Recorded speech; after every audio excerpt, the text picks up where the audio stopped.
Mafia Boss refused to leave his mistress while his wife was in labor. She vanished with his son. Hook, his phone lit up at 4:22 in the morning. Your wife's water broke. She's being taken to Mercy General now. Dorian Vane read the message once. Then he set the phone face down on the nightstand, rolled over, and pulled Celeste Armand closer in the dark. Outside the villa, the Mediterranean breathed quietly against the rocks 500 feet below. Inside, silk curtains moved in a slow tide. The room smelled like expensive perfume and choices that couldn't be unmade. He knew Evelyn was alone. He knew she was terrified. He knew their son was coming. And Dorian Vane, the man who commanded shipping routes from New York to Marseille, who made federal prosecutors nervous and rival families cautious, chose to stay exactly where he was. 5,000 miles away, in a hospital room on the 14th floor of Mercy General, the chair beside Evelyn's bed remained empty. It would stay empty until 6:47 a.m., when Noah Vane entered the world with no one holding his mother's hand. If you've ever waited for someone who never came to this channel right now, hit that like button. Drop your city and country in the comments so I can see how far this story has traveled, and stay with me until the very end. Because what Evelyn does next will change everything. Part 1. The Empty Chair. The contractions started at 3:58 a.m. Evelyn had been awake since 2:30, which was nothing unusual at 39 weeks. Sleep at that stage wasn't sleep, it was just a different kind of waiting. She'd been lying on her left side staring at the far wall of the bedroom, listening to rain hit the window in uneven bursts, counting the minutes between discomforts the way her doctor had told her to. When the first real one hit, she knew immediately it wasn't practice. She sat up slowly, breathing through it, one hand pressed flat against the side of her stomach. The room was dark except for the city glow that came in around the curtains, that particular amber-gray color that Manhattan wore at night, neither fully dark nor anything close to light. She reached for her phone on the nightstand. Dorian's side of the bed was cold. It had been cold for 4 days. She didn't call him first. She called her sister. Mara picked up in the second ring, which meant she hadn't been sleeping either. I think it's time. Evelyn's voice was steady. She'd trained herself over the years to sound steady even when she wasn't. Can you come? I'm already putting my shoes on, Mara said. Don't move, don't lift anything. Just breathe. I know how to breathe, Mara. You know how to act like you know how to breathe. That's different. A pause, keys jangling in the background. Have you called Dorian? Evelyn looked at the empty side of the bed. The pillow still held the faint impression from 5 nights ago, the last night he'd actually slept beside her before the trip to Sicily. She'd noticed that morning that she hadn't moved it, hadn't smoothed it out, like some part of her was keeping a record. I'll handle Dorian, she said. She texted him instead of calling. She told herself it was because she didn't want to wake anyone unnecessarily. She told herself the time difference made a call impractical. She told herself a lot of things in those early morning hours that she would later recognize for exactly what they were. She didn't want to hear his voice and find out what he did with the information. The text was simple. Your wife's water broke. She's being taken to Mercy General now. She set the phone down, breathed through another contraction, and started moving carefully around the room, gathering the hospital bag that had been packed for 6 weeks. She'd packed it herself. Dorian had meant to help, had said he wanted to help, but there'd been the Tokyo call and the Rotterdam situation and the meeting in Brussels that turned into 3 meetings, and eventually Evelyn packed it alone one Sunday afternoon while he was on the phone in the study, pacing back and forth behind the closed door the way he always did when the conversation was something she wasn't supposed to hear. She didn't go through the study anymore.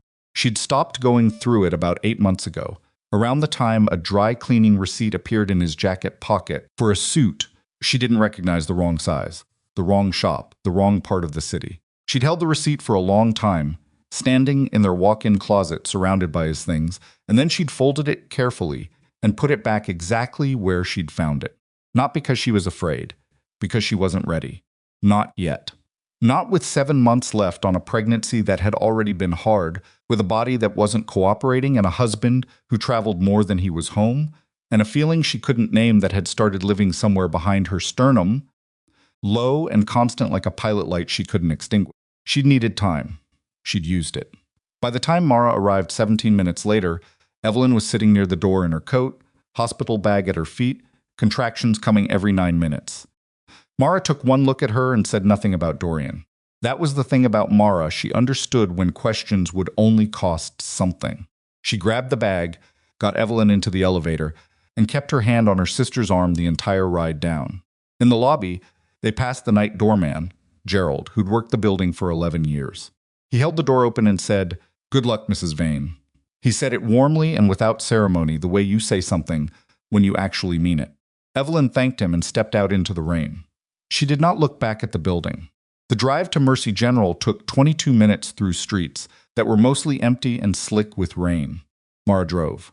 Evelyn sat in the passenger seat with one hand on her stomach and the other pressed flat against the window, watching the city pass in reflections and blur.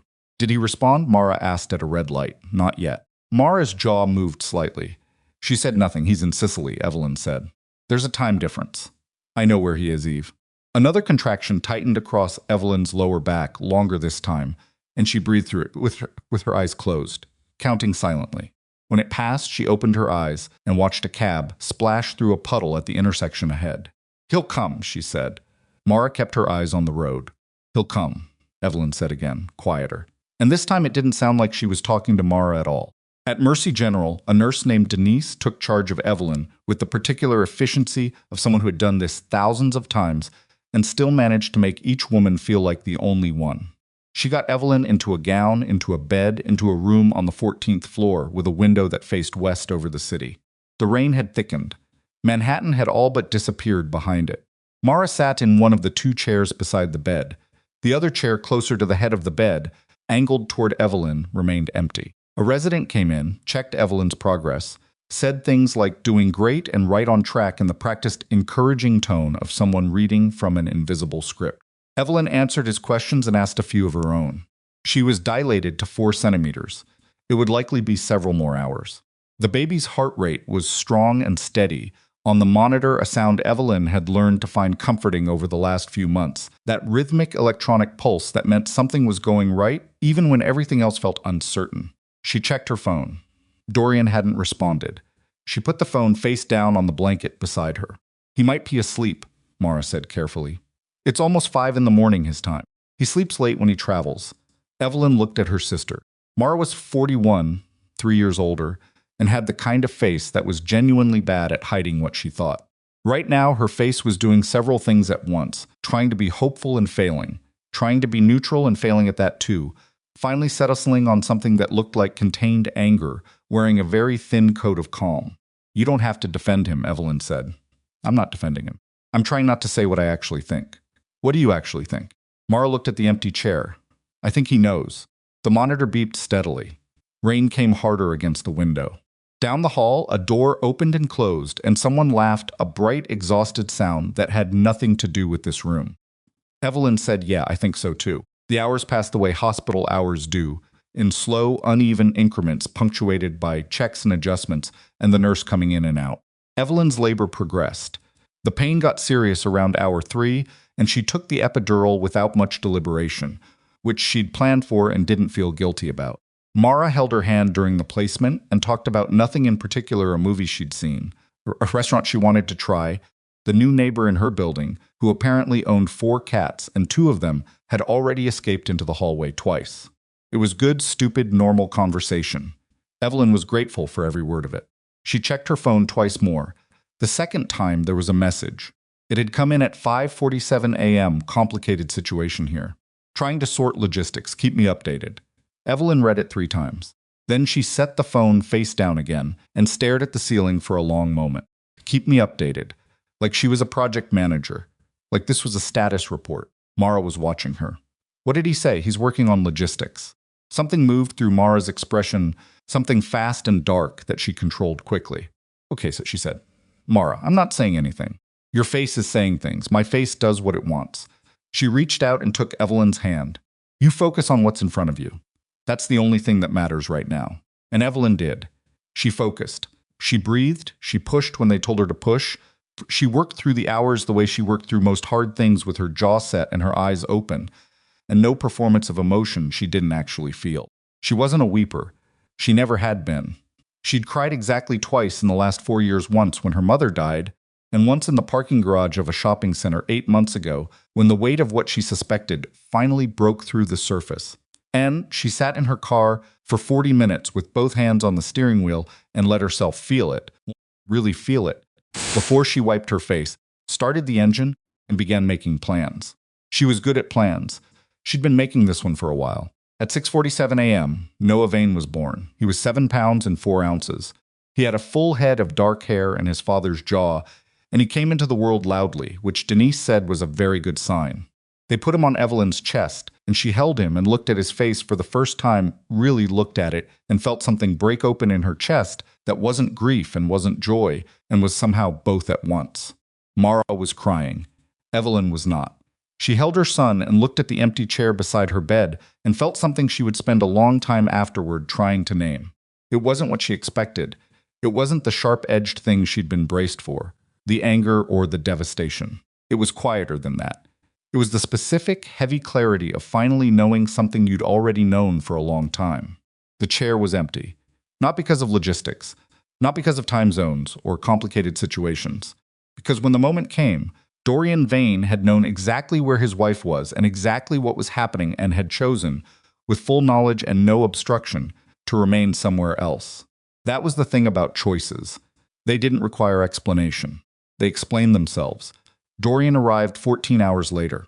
He came through the door of her hospital room at 8:53 in the evening carrying a blue velvet box and wearing a charcoal suit that had been recently pressed.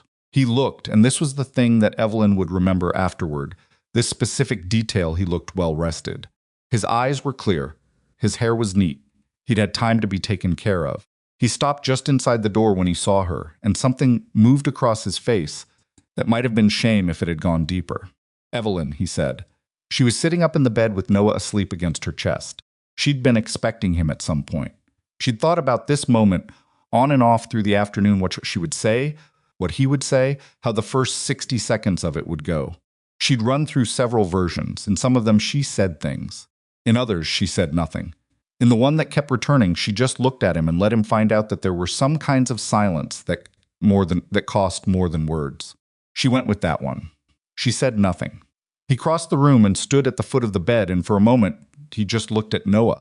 Something real moved through his face then, something that cracked the composed exterior, and showed something underneath that was less controlled and more human. He looked at his son with an expression Evelyn had almost never seen on him, unguarded. "He's beautiful," Dorian said. His voice was low. "Yes," Evelyn said. "He is." He held out the velvet box. "I put it down." He set it on the tray table near the window. He didn't move toward her. He seemed to understand, at some level, that the geometry of this room had changed, that the distances between things and meanings she'd assigned, and he was standing in the place where she'd put him. "I tried to get a flight," he started. "Don't." Her voice was quiet, not angry, quiet the way concrete is quiet. "Not yet." He closed his mouth. Noah stirred slightly against her chest, made a small sound, settled back into sleep. Evelyn adjusted her hold on him without looking away from Dorian. "How long?" she said. He said nothing. "How long have you known I was in labor?" "Evelyn, that's the question I'm asking." She kept her voice steady, kept her eyes on his face. "How long?" Dorian's hands went into his pockets. He was doing the thing he always did when he was deciding how much to tell her, a slight tension in his jaw, a slow exhale through his nose. She'd watched him do it with other people for years. She knew what it looked like from the outside. "I got your message around 5, he said. "Your time, 4:22. He paused. "What?" "I sent the message at 4:22, I know. Because I checked before I sent it." So when you say you got it at 5, I want to understand what happened to the other 38 minutes. Dorian looked at her for a long moment. The phone was on silent. "Okay," she said. "And when you saw it at 5 or 4:22, whichever you prefer, what did you do?" Another pause. "Longer. I looked into flights," he said.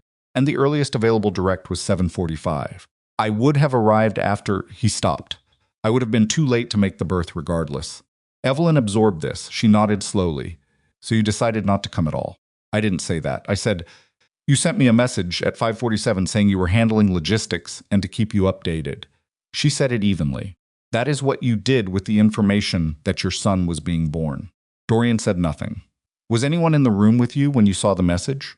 The pause that followed was very small, maybe a second. But Evelyn had been married to this man for 6 years, and she knew the texture of his pauses, the way you know the sound of floorboards in a house you've lived in long enough. "Dorian." "Yes," he said. One word, one syllable.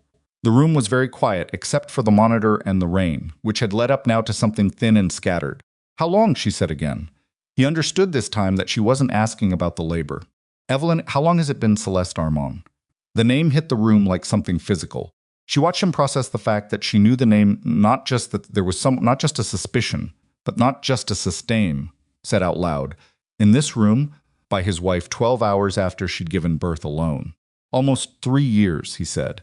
She'd known. She'd prepared herself for a number. But the number landed anyway, because knowing something and hearing it confirmed are two different weights. 3 years, she said. Yes.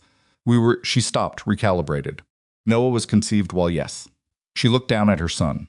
At his dark hair, his closed fists, the way he breathed in the trusting, total way that newborns breathe.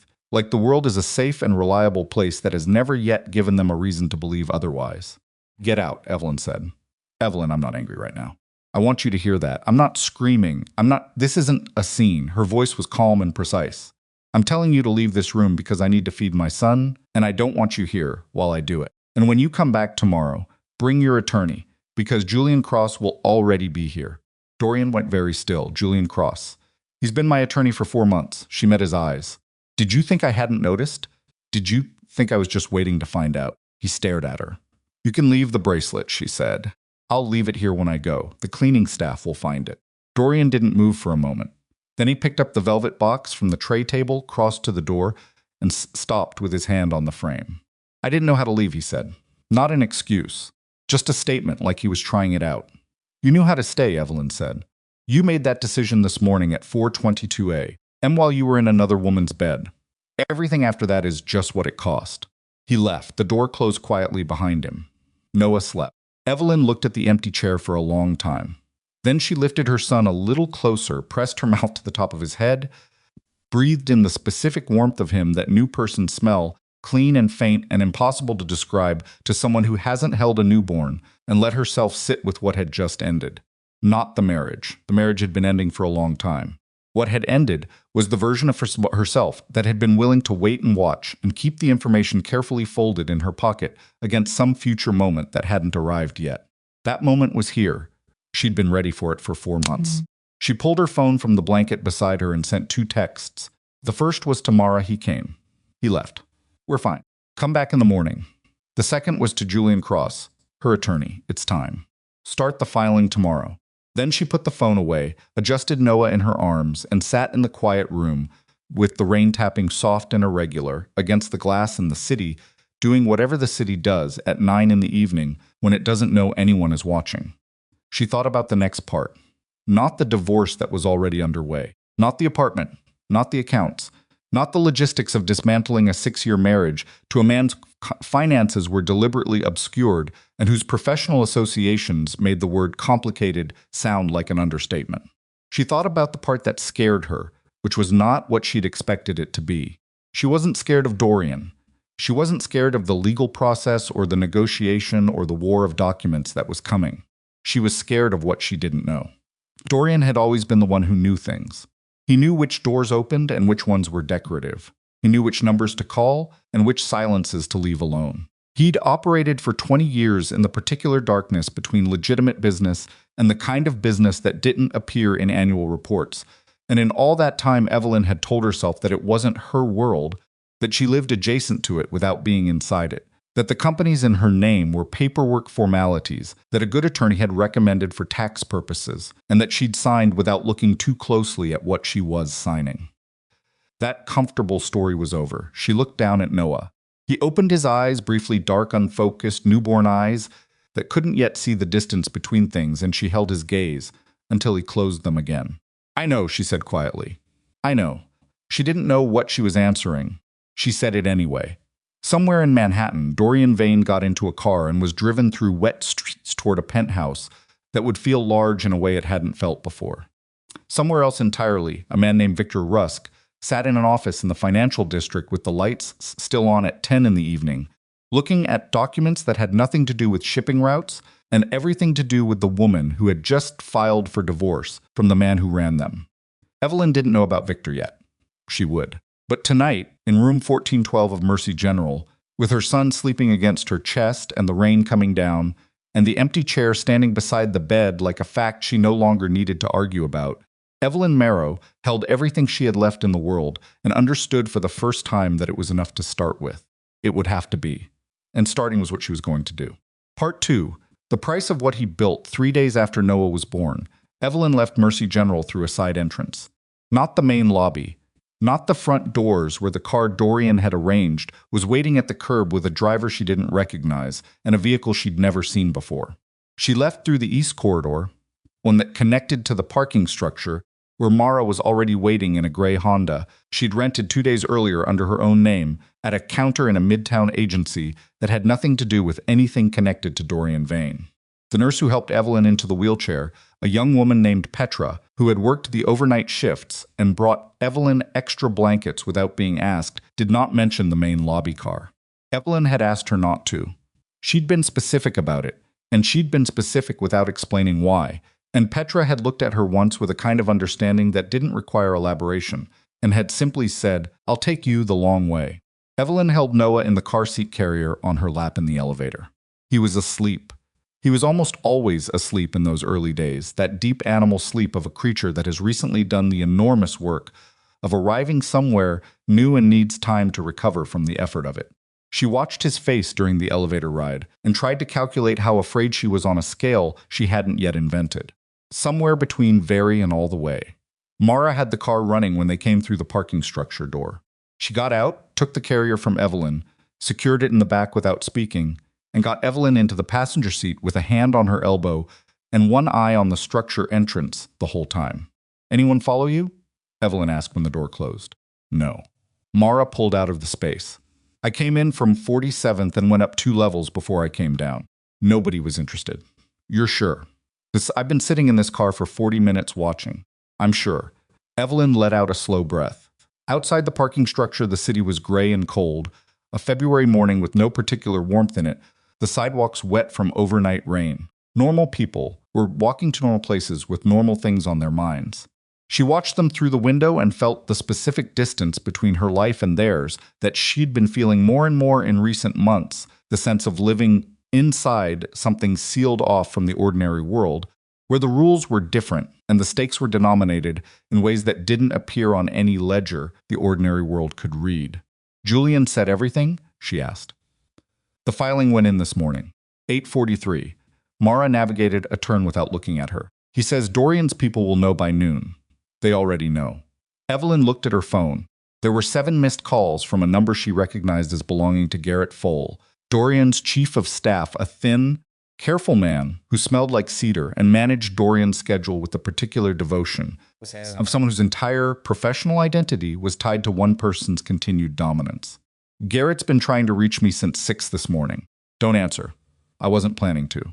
The safe house, which was not a safe house in any dramatic sense, just a furnished 2-bedroom apartment on the 3rd floor of a building in Murray Hill that Mara had rented 6 weeks ago under a name connected to a small LLC that Julian had quietly established, was a 20-minute drive.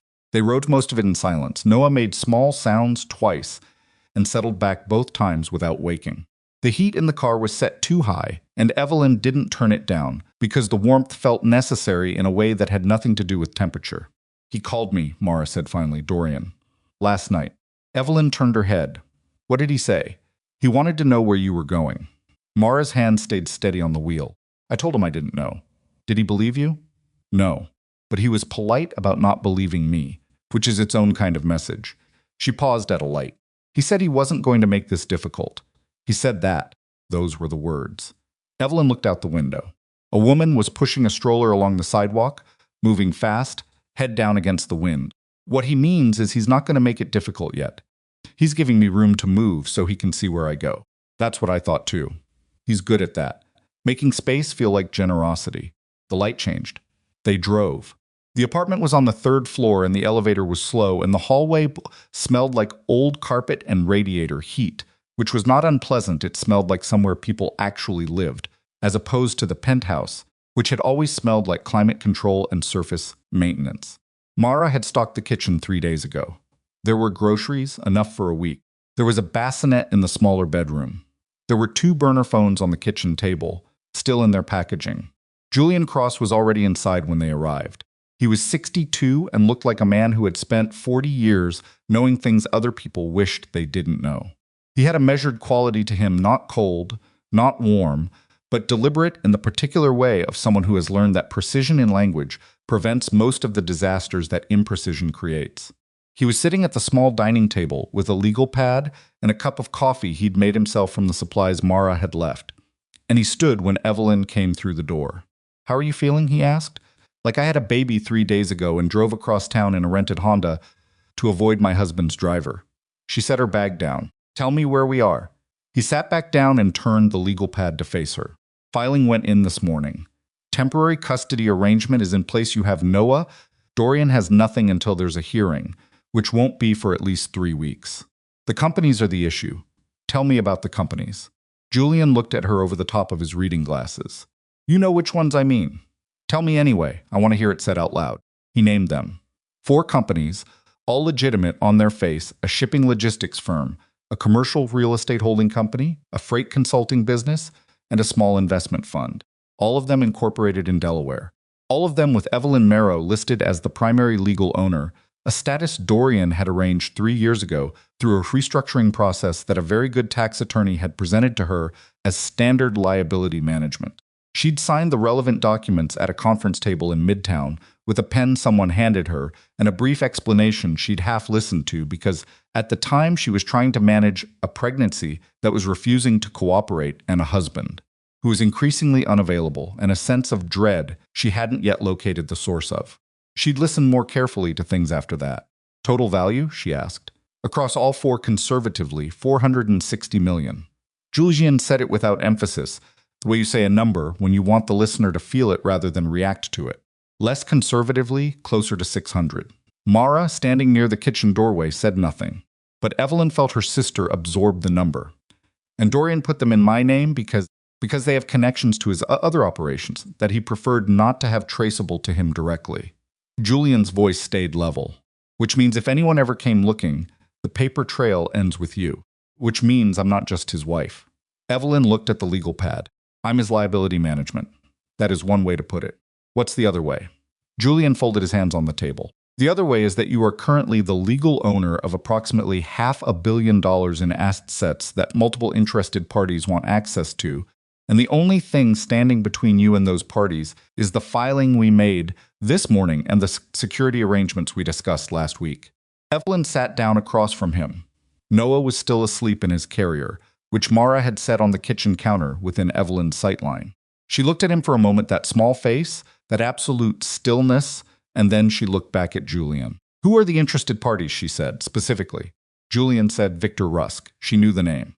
She'd heard it in the peripheral way that a spouse hears the names of people who exist in her husband's professional life at dinner tables, in half-overheard phone calls, in the brief introductions at events where Dorian would steer her toward someone, say a name, say something like Victor manages the financial side of things in the tone that meant this is all you need to know about him. She'd met Victor Rusk twice, maybe 3 times. He was somewhere in his 50s, trim, with the kind of face that was pleasant enough to look at without being memorable, the face of a man who'd cultivated blandness as a professional asset. He always said the right things. He asked about her work, which she appreciated. He had very controlled eyes. She'd noticed the eyes. "Tell me what he wants," she said. "Control of the 4 companies, or the appearance of it signed transfer documents that would give him operational authority while keeping your name on the ownership structure." Julian turned a page on his legal pad. "He reached out to me directly 3 weeks ago." Evelyn looked up. "He reached out to you. He didn't know you'd engaged me. He approached as though the contact was exploratory, said he represented certain business interests that might be affected by any marital dissolution and wanted to open a dialogue." Julian's tone was as dry as gravel. "I told him I'd pass along his interest. I didn't tell him to whom. You didn't tell Dorian, I told you, which is what I was hired to do." Mara said from the kitchen doorway, "So Victor knew the marriage was falling apart before the divorce was filed." "He's known for some time," Julian said. "The question is what he's been doing with that knowledge." The room was quiet for a moment. The radiator ticked. Noah breathed. Evelyn said, "He's been preparing." "That would be my read. Preparing to take what he can take while Dorian is distracted, and I'm isolated, and neither of us is in a position to stop him." She pressed her fingertips to the table, a habit she had when she was thinking through something she needed to feel as well as see. "He's not worried about the divorce. He's using the divorce." Julian said nothing, which was how Julian confirmed things he didn't want to confirm aloud. Okay, Evelyn said. Okay. She stood up, walked to the kitchen, stood next to her son, and looked at his face for a long moment. Then she poured herself a glass of water, drank half of it, and came back to the table. What do I do? She said. You have three options, Julian said. You cooperate with Victor under terms, you resist and deal with whatever pressure that brings, or you go to Dorian with this and let him handle it. Those aren't three options, Evelyn said. The first two are options. The third one is surrender, she called Dorian herself. Not because she wanted to.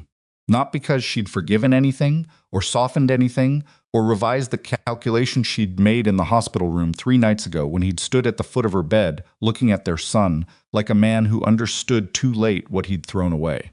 She called him because Julian was right that Victor Rusk was a problem that existed inside Dorian's world, which meant Dorian had information she needed, and she was done pretending she could afford to make decisions on principle when the safety of the child asleep in the kitchen carrier was the actual currency in play.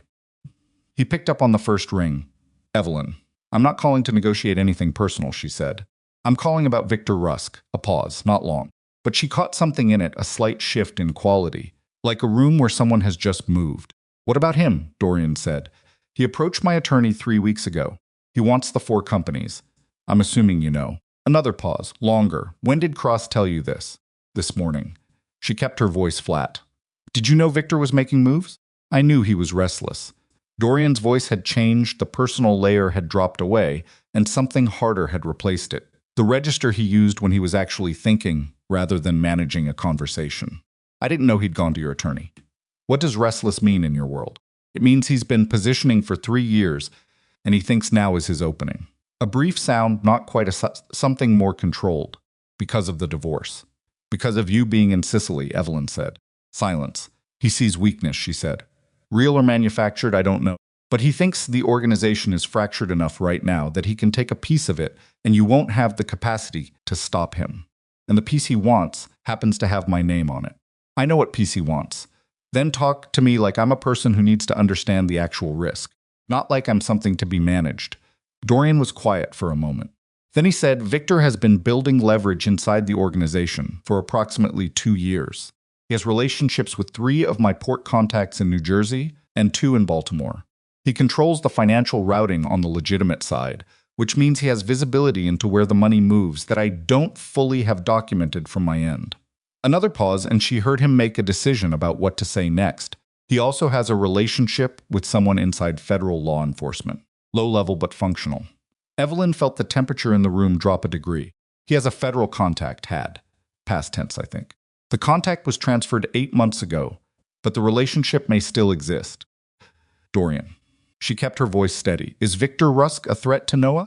The pause that followed was the shortest one in the conversation, which made it the worst one. He wouldn't move against a child, Dorian said. That's not what I asked. He's a man who uses leverage. A child is leverage.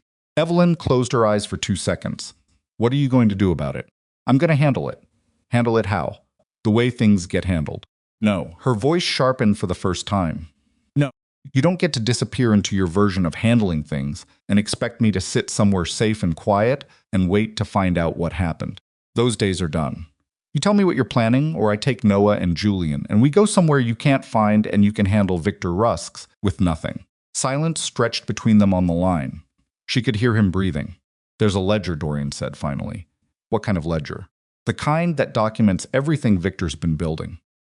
Every routing, every contact, every conversation that should have stayed private. His voice was precise now, each word placed deliberately. He doesn't know I have it. I've had it for 6 months. Why haven't you used it? Because using it costs me too. She understood immediately. Because it documents you as well. Yes. The word sat between them. So you've been holding it, she said. Holding it because using it burns everything, and you weren't ready to burn everything. I wasn't. Are you now? A long pause. The longest of the conversation. I'm considering it, he said. She didn't trust him. That was the honest baseline she returned to after the call ended, and she sat at the table with Julian and Mara and laid out what Dorian had told her. She didn't trust him to do what he said he would do, didn't trust his timeline, didn't trust his calculation of what was at stake versus what he was willing to sacrifice. She'd learned in 6 years of marriage that Dorian Vane's relationship with the truth was not dishonest exactly. He rarely lied in ways that could be demonstrated, but it was strategic in a way that made honesty a tool rather than a Baseline deployed when useful and managed when it wasn't. She told Julian about the ledger. Julian listened without expression and wrote 2 lines on his legal pad. If it exists and he's willing to use it, it changes the dynamic with Victor significantly. He said he's considering it. Considering it is not using it. I know. And in the meantime, Victor believes he has an opening. Yes, Julian set his pen down. Then the window is narrow. Victor will make a move before Dorian decides. That's how this kind of person operates. They move when the opposition is still deliberating. Evelyn looked at the legal pad. 2 lines. She couldn't read Julian's handwriting from across the table, but she didn't need to. She could see the shape of what they were looking at. How does he make a move, she asked. Legally or otherwise? Initially legally. He'll approach you directly. Probably through an intermediary, probably framed as a business conversation, almost certainly with an offer attached that looks like it benefits you. Julian's voice was uninflected. The pressure comes later if the legal approach fails. And the pressure looks like what? Julian looked at her steadily. It looks like a photograph, he said. It looks like someone knowing where you are. The photograph appeared 6 days later. It was slipped under the door of the Murray Hill apartment at 3:40 in the morning, not pushed through a mail slot, not delivered by any traceable means, just there on the floor. When Mara went to the kitchen for water at 3:47 and glanced toward the door out of the habit she'd developed in the past week of checking it every time she moved through the apartment. She brought it to Evelyn without saying anything. It was a photograph printed on standard paper, not photographic stock. It showed Evelyn from behind, stepping out of a car on the street below the building, carrier in one hand, the gray Honda visible in the frame. The timestamp embedded in the corner read 6 days ago, the day they'd left the hospital. Someone had been there from the beginning. Evelyn held the photograph and felt something happen in her chest that was not panic. Panic would have been easier, would have been louder, would have given her somewhere to put the energy. What she felt was the cold, specific recognition of having been watched during a moment when she believed she was invisible, and the retroactive violation of that, the understanding that the care she'd taken, the side entrance and the rented car and the slow route through the parking structure, had been watched and noted and stored by someone who wanted her to know it. She turned the photograph over. On the back, handwritten in blue ink, was a single line, the company's first, then the conversation. She set it on the table. Mara was standing with her arms crossed, jaw tight, watching her. "We have to move," Mara said. "Yes, tonight, yes." Evelyn stood up. She went to the bassinet and looked at Noah, who was sleeping in the absolute way infant sleep, unaware of photographs and initials, and the cost of whatever the men in his father's world believed they were owed. She put one hand flat against his back and felt the rise and fall of him. "Call Julian," she said. "Tell him V made contact." Mara was already reaching for her phone. "Where are we going?" "I don't know yet." Evelyn kept her hand on her son's back. "But we're not running to somewhere safe. We're running to somewhere useful." She straightened up. "There's a difference." She picked up her burner phone and dialed Dorian. He answered in 2 rings. It was past 4 in the morning. "Victor knows where we are," she said. He left a photograph under the door. Dorian said something quiet and sharp that she didn't quite catch. "He wants the companies," she said. He left a note. "He's doing this in sequence. Show me he can find me. Offer the negotiation. And if I don't take it, the pressure escalates." She moved to the window and looked down at the street. Empty at this hour, or apparently empty, which she now understood was not the same thing. How long before he moves from photographs to something else? If you don't, 48 hours? Dorian's voice was controlled, but she could hear something working underneath it. Less time than you want. Then you need to make a decision. She turned away from the window. The ledger, yes or no? "Evelyn, I'm not asking you to decide for me. I'm telling you that I am not going to spend the next month moving Noah from apartment to apartment while Victor Rusk escalates his pressure in 48-hour increments. Either you use what you have or I find another way through this. But I need to know which it is." She paused. "Tonight." The silence on the line was different from the silences earlier in the week. This one had weight to it, the weight of a man standing at the edge of something and calculating what the fall would cost. "If I give the ledger to federal investigators," Dorian said slowly, "it ends everything. Not just Victor, everything. I know. The organization. The business. The everything I've built. I know, Dorian. And me. It ends me too. I'd be handing them the case they've been trying to build for 7 years." "I know," she said. "I know all of that. I'm asking you anyway." Another long silence. Then Dorian said, "Give me until morning." "You have until 6 a.m., Evelyn said. "Then I move with or without you." She ended the call and stood in the middle of the Murray Hill apartment at 4 in the morning, with a photograph on the table and her son asleep in the next room and a decision that wasn't entirely hers to make, pressing against every wall of the space around her. Mara was watching her from the doorway. He might not do it, Mara said. He might not, Evelyn agreed. And if he doesn't? Evelyn picked up the photograph, looked at it once more, that image of herself from behind, unknowing, carrying her son into a building she thought no one had found, and set it face down on the table. Then I stop waiting for him to do the right thing, she said, and I do it myself. She went to the kitchen and started making coffee because there was no version of the next 2 hours that allowed for sleep, and because the particular discipline of doing something ordinary with your hands while your mind works through something impossible is one of the underrated survival mechanisms available to people who cannot afford to fall apart. The coffee maker hissed and bubbled. Noah slept. Outside, the street was quiet in the way streets are quiet at 4 in the morning, not empty, not safe, just temporarily still, the way the surface of water is still while something moves below it. At 5:58, her phone lit up. Dorian, one text. I'll deliver the ledger at 8. Tell Julian to be ready. This is going to take everything. Evelyn read the message. Read it again. Then she set the phone down and looked at the coffee in her cup and thought about everything that word meant in the context of a man like Dorian Vane saying it without flinching. Everything. She thought about Noah, about the empty chair, about 3 years in a dry cleaning receipt she'd put back in a jacket pocket, and 4 months of careful, quiet preparation and a photograph slid under a door at 3:40 in the morning by a man who believed that finding her was the same thing as owning her. She picked up her phone again and typed back 2 words. We're ready. She was not entirely ready. Nobody was entirely ready for the thing that was about to begin. But she had coffee, and she had Julian, and she had Mara, and she had a son who would wake up in approximately 90 minutes and need to be fed. And those were the things that were real. And the real things were what she had to work with. At exactly 6 a.m., Evelyn Marrow stopped waiting for Dorian Vane to decide what kind of man he was going to be, and began deciding what kind of woman she was going to become, not in the dramatic sense, not in the sense of transformation or revelation, but in the quiet, irreversible sense of a person who has looked at what is in front of her and chosen not to look away.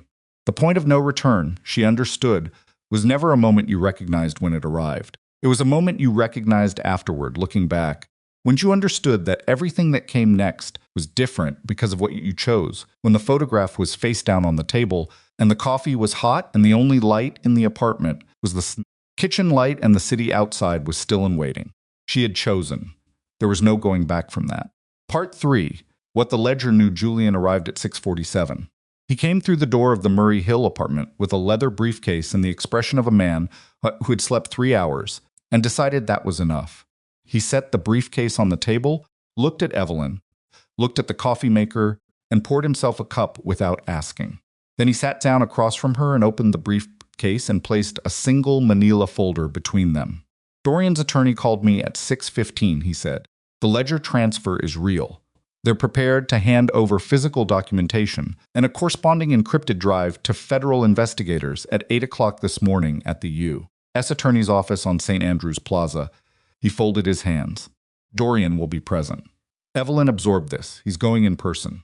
His attorney confirmed it. That's either very brave or very stupid. In my experience, those two things overlap more than people expect. Julian picked up his cup. The question for you is what this means for your position. The moment Dorian walks into that building, everything accelerates. Victor will know within hours, possibly sooner. How? Because Victor has been watching Dorian's movements the same way Victor has been watching yours. Julian set the cup down. The federal contact Dorian mentioned, the one he said was transferred? I made some calls last night. The transfer may have been administrative. The relationship may still be active. Evelyn looked at him. You think Victor has someone inside the U.S. Attorney's office? I think it's possible. I think we should operate as though it's possible. Mara, who had been standing near the kitchen counter since Julian arrived, said, so when Dorian walks in at 8, Victor could know by 8:15. Something like that, yes. And then what does Victor do? Julian looked at Evelyn. He stops negotiating. The apartment was very quiet. The radiator had gone silent sometime the last hour. Noah was still asleep in the bedroom, that deep early morning sleep of a baby who didn't know what 8 o'clock meant, or what a federal building was, or why the 3 adults in the next room were sitting around a table at 6:50 in the morning with a particular stillness of people. who understood that the next few hours were going to be the kind that changed the shape of everything that came after.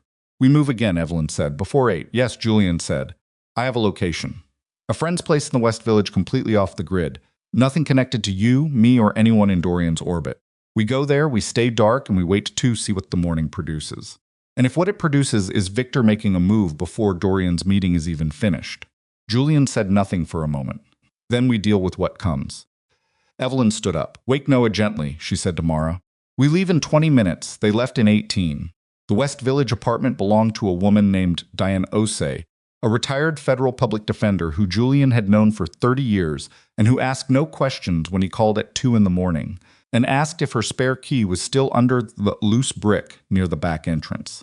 The apartment was on the second floor of a narrow building on a street that dead-ended at a small courtyard, and it smelled like books and eucalyptus and the particular dusty warmth of a place where someone has lived comfortably for a long time.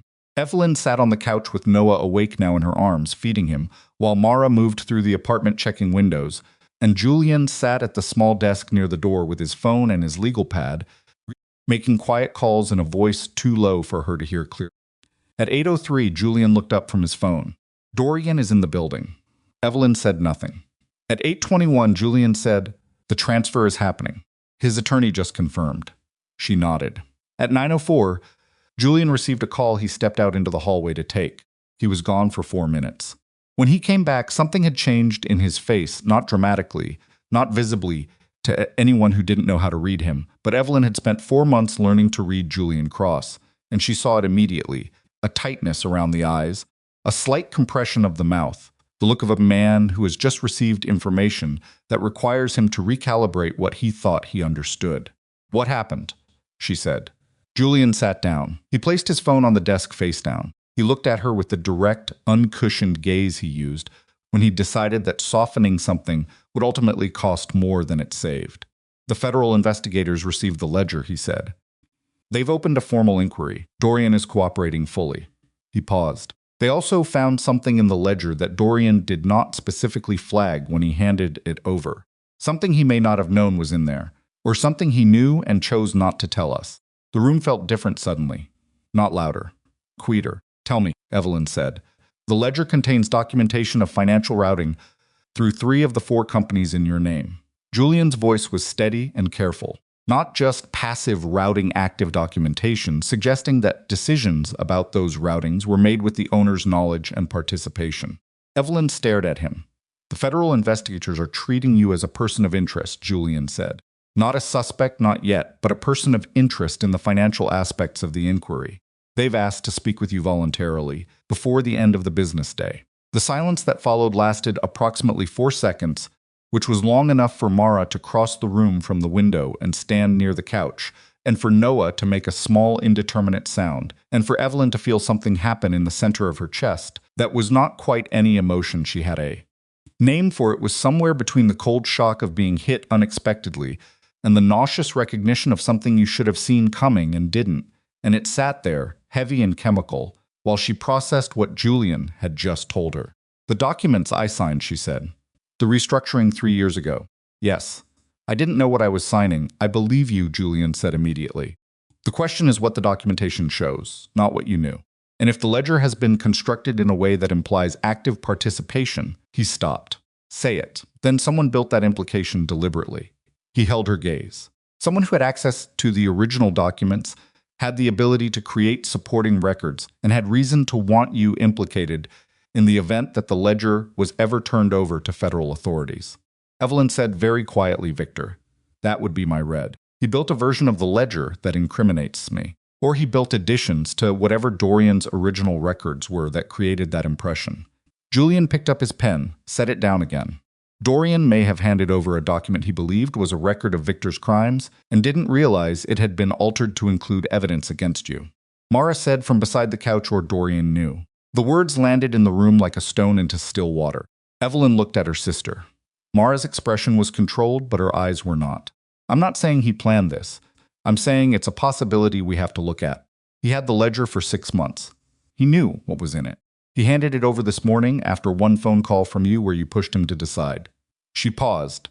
What if handing it over was always the plan not to protect Noah, not because he finally decided to do the right thing, but because having you implicated along with Victor solves a different problem for him? What problem? Evelyn asked, though she felt the shape of the answer forming before Mara spoke it. Custody, Mara said. If you're under federal investigation, your standing in a custody proceeding changes. If it looks like you knew about the companies, if it looks like you were a willing participant in whatever those companies were used for. She stopped. He doesn't lose Noah to a clean exit. He ties the exit up long enough to renegotiate the terms. Evelyn looked at the wall. The eucalyptus smell and the book smell and the warm radiator smell of Diane Osei's apartment wrapped around her, and she sat with her son in her arms and looked at the wall and felt the architecture of the past 4 months shift under her like ground that had seemed solid and had turned out to be built over something that was moving. She thought about the conference table 3 years ago.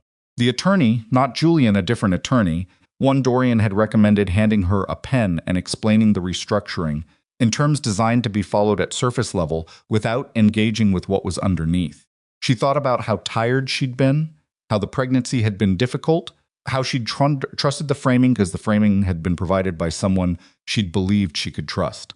She thought about the dry cleaning receipt. She thought about how early the doubt had started and how long she'd carried it before she'd done anything with it. She looked at Julian. Can you tell from the outside whether the ledger was altered? Not immediately. Forensic document analysis would take time we may not have. What do we have time for? You have until end of business today to respond to the federal inquiry. If you don't respond voluntarily, they move to compulsory. Julian's voice remained level. I need to speak with Dorian's attorney this morning and understand specifically what the ledger documentation states about your involvement. And I need to know. He stopped. What? I need to know if there's anything. Anything at all that you participated in, even unknowingly, that could be constructed as knowing participation. Because if there is, I need to know it from you before I know it from them. Evelyn looked at him for a long moment. I signed documents I didn't fully understand. That's different from participation. I know. I'm telling you that's the full extent of it. I signed what was put in front of me and I trusted the framing I was given because I trusted the man who arranged the framing. Her voice was steady and flat. That is everything. Julian nodded once. That's workable. He picked up his phone. Let me make some calls. He made calls for 40 minutes, in the hallway and in the small back bedroom with the door closed, while Evelyn sat on the couch and Mara made more coffee, and Noah lay on a blanket on the floor, doing the thing babies do in their first week, staring at the middle distance with an expression of total absorption, as though the air itself contains something worth studying, which perhaps it does. Evelyn watched her son and tried to assemble what she actually knew versus what she feared, versus what she was in danger of letting fear construct into a shape that wasn't accurate. What she knew, the ledger existed. It had been given to federal investigators. It contained documentation that implicated her. Someone had either created that documentation or altered existing documentation to create it. Victor Rusk had motive, access through his financial management role, and a demonstrated willingness to use leverage against her. Dorian had held the ledger for 6 months without using it, and had only moved this morning after she demanded a decision. What she feared, that Dorian had known. She turned that over and looked at it from different angles, the way you look at an object you found and aren't sure how to classify. 6 years of marriage. She knew this man knew his patterns, his mechanisms, the way he managed information and relationships and distances. She knew the thing Mara had named, the way he used apparent generosity to create room for observation. She knew he was capable of calculation she wasn't always shown. Was he capable of this? Of using Noah's safety as the mechanism to get her, to push him toward a decision he'd already made, one that protected his empire's core, while sacrificing her as the legal owner of the exposed assets? She sat with that question. She didn't have an answer she trusted. When Julian came back into the room, his expression had changed again. More so this time. He sat down without preamble and placed his phone on the desk and looked at her with the expression of someone who has received the hardest piece of information in a difficult morning and is now tasked with transmitting it. I spoke with Dorian's attorney, he said. I asked specifically about the documentation regarding your involvement. He told me the ledger contains 3 separate memoranda dated 18 months ago, 12 months ago, and 7 months ago, each describing a conversation with you about the routing decisions. Evelyn went very still. Fabricated, she said, almost certainly. The dates are consistent with a period when Dorian was traveling frequently and you were alone in the city managing your pregnancy. Julian's tone was precise, which means whoever constructed those memoranda chose dates when your movements and activities could be reconstructed but not easily verified. Victor built a paper trail, Evelyn said, a very specific one. One that positions you as not just a passive owner, but someone who was verbally briefed on how those companies were being used. He paused. The federal investigators have already seen these documents. They are the basis for the person of interest designation. Can we prove they're fabricated? Potentially. With time, forensic analysis, and access to your actual calendar and communications from those dates to establish what you were doing when those alleged conversations occurred. He paused. We don't have time. We have until 5 o'clock. What does that mean practically? It means your options have narrowed. Julian looked at her directly. You can go in voluntarily today and make a proffer, tell them what you know about Victor Rusk, about the companies, about what you signed and why. The problem is that anything you say today can be used in subsequent proceedings if they decide the proffer isn't sufficient. You have no immunity. You have no agreement. And if I don't go in, then by tomorrow morning you may have a subpoena and a very different conversation. The apartment was quiet. Noah had stopped staring at the air and fallen asleep on the blanket with his arms loose at his sides. That boneless infant relaxation that looks like trust in its purest form. Mara said, "There's a third option." Julian and Evelyn both looked at her. Mara was standing with her arms folded and her jaw set, and she had the expression she got when she'd been thinking through something while everyone else was talking and had arrived at a place she didn't like but couldn't argue away. "You go to Victor," she said, directly. "Before 5 o'clock. You tell him you know what he put in the ledger. You tell him you'll sign whatever he needs from the companies if he retracts the fabricated documentation." Silence. "You give him what he wants," Mara said, "and in exchange he fixes what he broke. He has no reason to fix it if he already has the documentation in federal hands," Julian said. "He has one reason," Mara said. "If the documentation is forensically analyzed and proven to be fabricated, Victor is exposed for obstruction and evidence tampering on top of everything else in the ledger. Right now the investigators have a person of interest. If the fabrication is discovered, they have a criminal."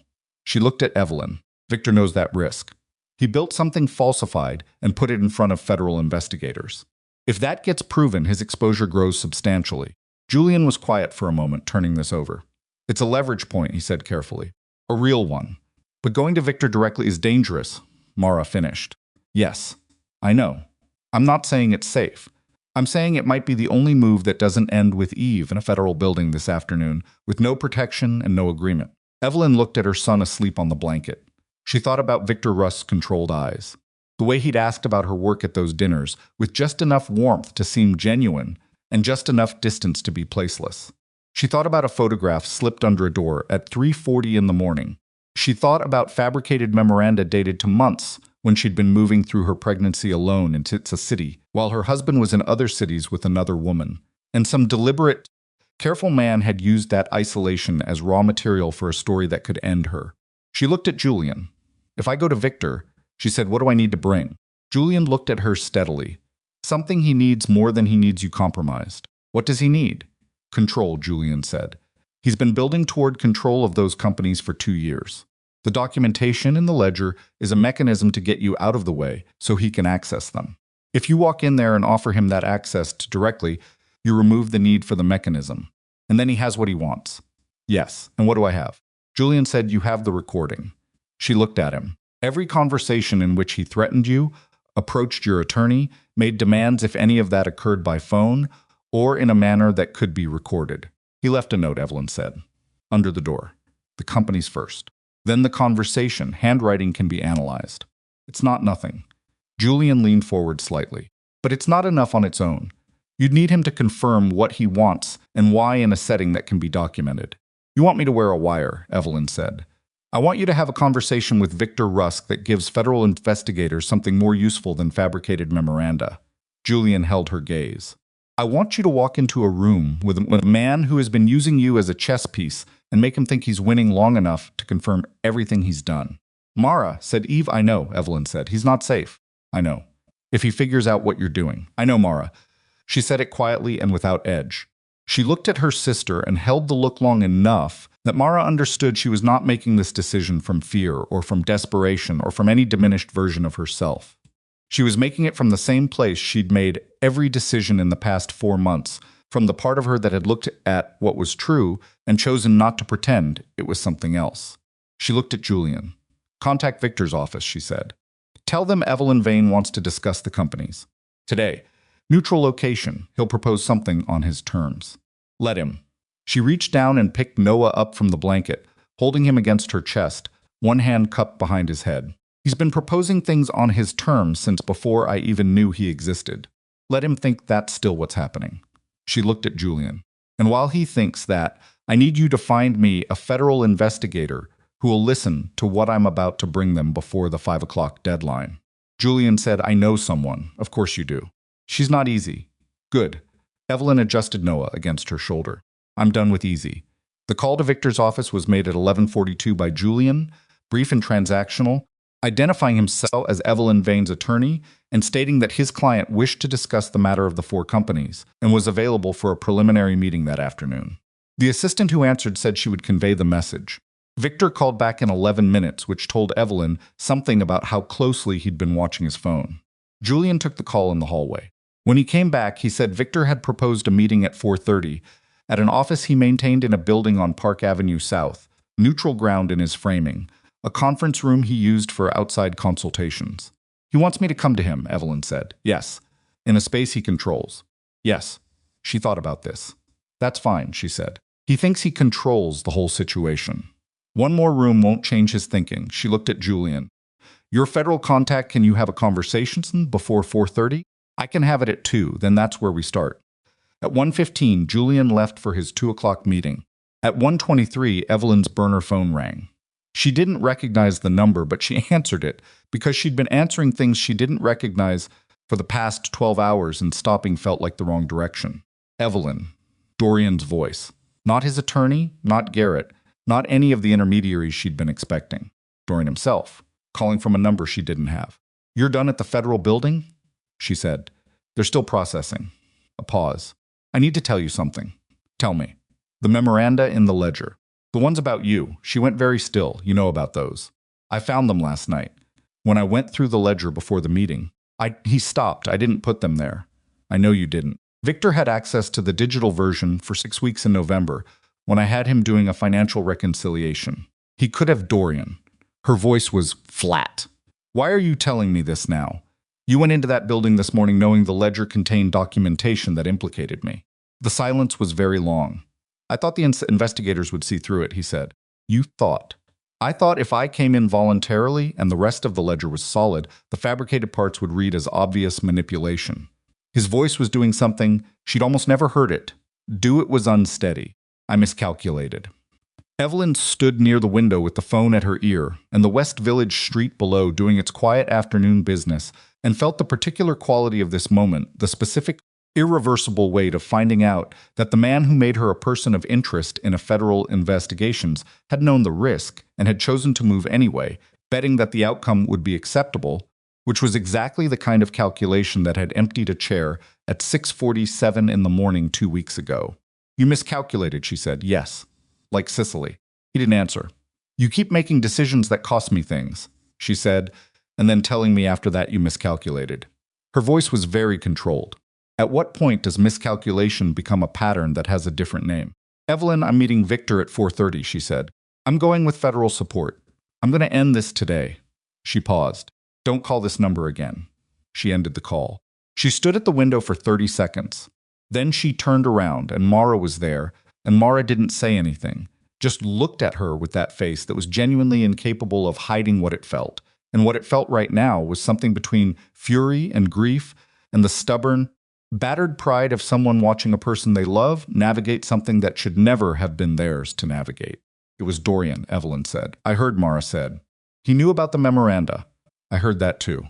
Evelyn looked at her son in his carrier on the kitchen table, sleeping again, that bottomless infant sleep. "I'm going to need you to stay here with Noah," she said. "While I go," Mara said. "I know. If something goes wrong." "Nothing is going to go wrong, Mara." "Nothing is going to go wrong," Mara said again, and this time it wasn't reassurance. It was instruction. A woman telling the world how it was going to behave, which wasn't the same as knowing, but was sometimes the only thing you had, and sometimes it was enough to move forward on. Evelyn picked up her coat. She looked at Noah one more time, that face, those closed fists, that absolute unconscious trust, and then she looked at the door, and she walked toward it, because the only way through the thing that Victor Rusk had built around her was directly through the center of it, and she was done moving around the edges of what frightened her. She had been done with that since 6:47 in the morning in a hospital room, holding her son, looking at an empty chair. She opened the door and walked out into the afternoon, and the city received her the way the city receives everyone, without ceremony, without comment, indifferent and enormous and entirely unconcerned with what she was walking toward. Part 4. The terminal Julian's federal contact was a woman named Reyes. Special Agent Dana Reyes, assigned to the Financial Crimes Division of the U.S. Attorney's Eastern District Task Force, which was a title that told you exactly what she did and nothing about how she did it. She was somewhere in her mid-40s, compact and dark-haired, and she had the quality that the best investigators share regardless of rank or agency. She listened to everything and reacted to nothing, processing information in real time without letting the processing show on her face. She met Julian and Evelyn at 2 o'clock in a coffee shop on Chambers Street, a place loud enough that conversation at one table didn't travel to the next, and she ordered a black coffee and put both hands around the cup and looked at Evelyn for a long moment before she said anything. "You understand that anything you share with me today is not protected by immunity," she said. "You're a person of interest in an active inquiry. This conversation is voluntary, I understand," Evelyn said. "And you're here because the documents that made me a person of interest are fabricated," Evelyn said. "And because the man who fabricated them will be sitting across a table from me at 4:30 this afternoon, and I want to know if that conversation is useful to you." Reyes looked at Julian. Julian looked back without expression. Reyes looked at Evelyn again. "Tell me about the memoranda." Evelyn told her. She told her everything the companies, the restructuring 3 years ago, the attorney Dorian had recommended, the document she'd signed without adequate understanding of what she was signing. She told her about Victor Rusk's approach to Julian 3 weeks earlier. She told her about the photograph under the door and the handwritten note and Victor's demand for control of the companies. She told her what Dorian had said on the phone 2 hours ago, that Victor had had access to the digital ledger for 6 weeks in November and could have constructed the fabricated memoranda during that window. She told Reyes about Noah, not as a sympathy mechanism, as a fact. Because the fact of Noah was the context for everything else, the reason she'd been moving through safe houses and rented cars and borrowed apartments, instead of fighting this from a position of stability, the reason Victor's leverage had any purchase at all. Reyes listened to all of it without interrupting. When Evelyn finished, Reyes picked up her coffee, drank from it, set it down. "The memoranda were flagged internally this morning," she said. "Not officially, not yet. But one of our analysts noticed the metadata on the digital files showed a creation date that didn't match the stated conversation dates. It's not conclusive. Metadata can be manipulated both directions, but it was noted." Evelyn felt something loosen slightly in her chest. Not relief, just the sensation of a weight shifted to a more manageable position. "So you already have a question about them," she said. "We have a question," Reyes said carefully. "A question is not a conclusion. What would move it toward a conclusion?" Reyes looked at her steadily. Victor Rusk confirming his own involvement in their creation, or confirming his overall scheme with sufficient specificity that the fabrication becomes the logical explanation for the anomalous metadata. She paused. "In a form that's admissible." A recording, Evelyn said. "New York is a one-party consent state," Reyes said, which was not a direct answer and was also an answer. Julian said she's meeting him at 4:30. His office on Park Avenue South. Reyes looked at Evelyn. "You'd be in a space he controls." "Yes. With no federal presence inside. He'd expect that. He proposed the meeting, believing he has the upper hand. If there's visible federal presence, he closes down." Evelyn kept her voice flat. "He needs to think I'm coming to negotiate, that I'm scared and cornered and looking for a way to make the custody exposure go away." "Are you scared?" Reyes asked, not diagnostically. Just as a question. Evelyn thought about it honestly. "Yes," she said. "But not of the meeting." Reyes absorbed this. She turned her coffee cup a quarter turn on the table, a small precise motion. "If you go in wearing a device, we'd need 30 minutes to set it up. You'd need to keep the conversation on subject, get him talking about the companies, about what he wants, about the memoranda specifically, if you can get him there." She looked at Evelyn's hands on the table. "If he becomes physically threatening, there's a limit to how quickly we can respond from outside the building." "I know that. I need you to know it clearly, not abstractly." "I know it clearly," Evelyn said. Reyes looked at her for another long moment. Then she picked up her phone and made a call that consisted of 7 words. I need a package ready by 3:30. She set the phone down. Finish your coffee, she said to Evelyn. Then we go.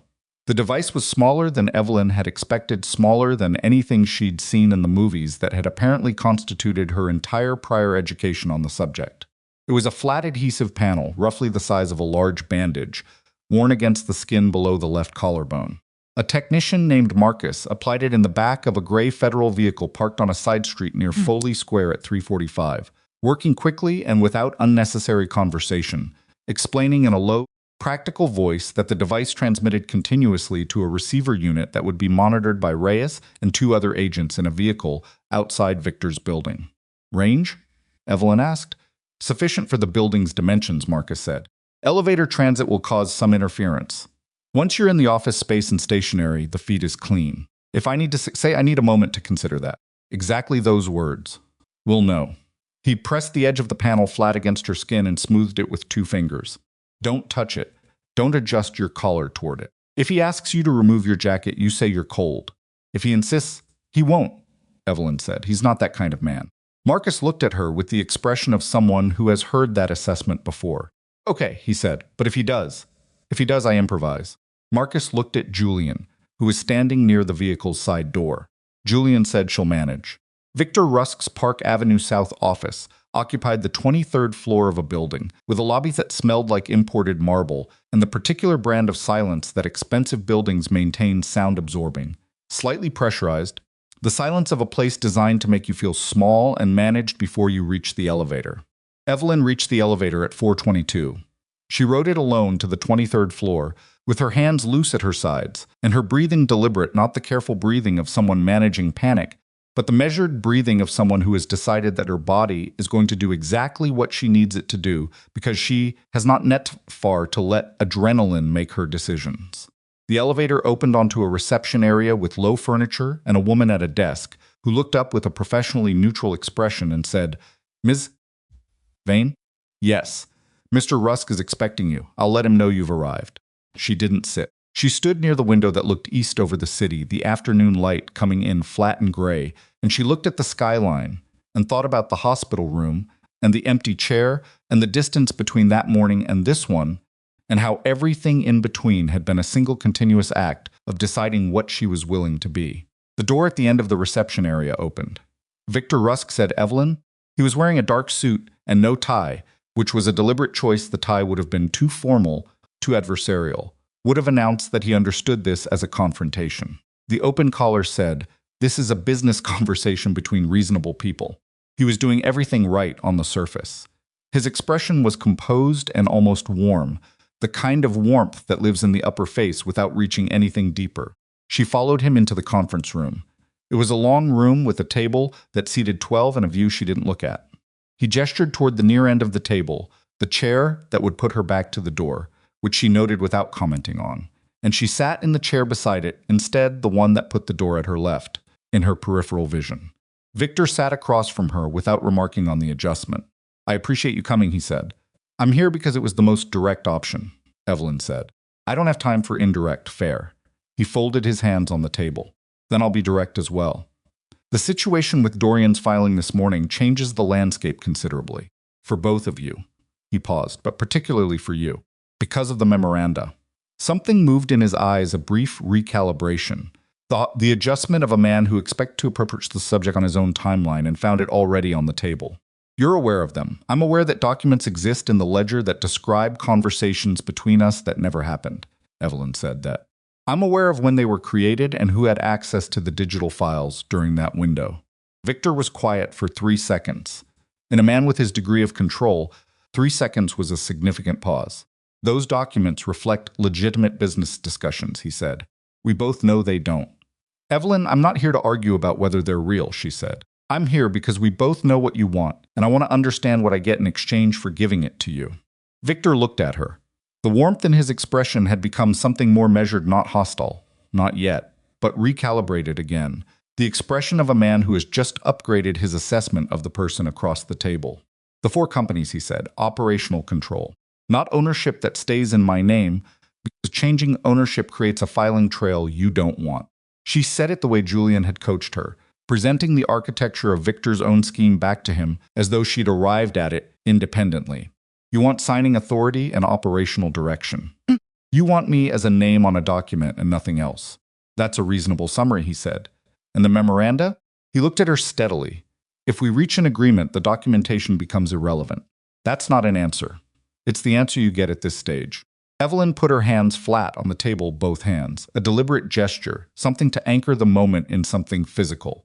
Victor, you put fabricated documents into a federal ledger. You implicated me in financial crimes I had no participation in.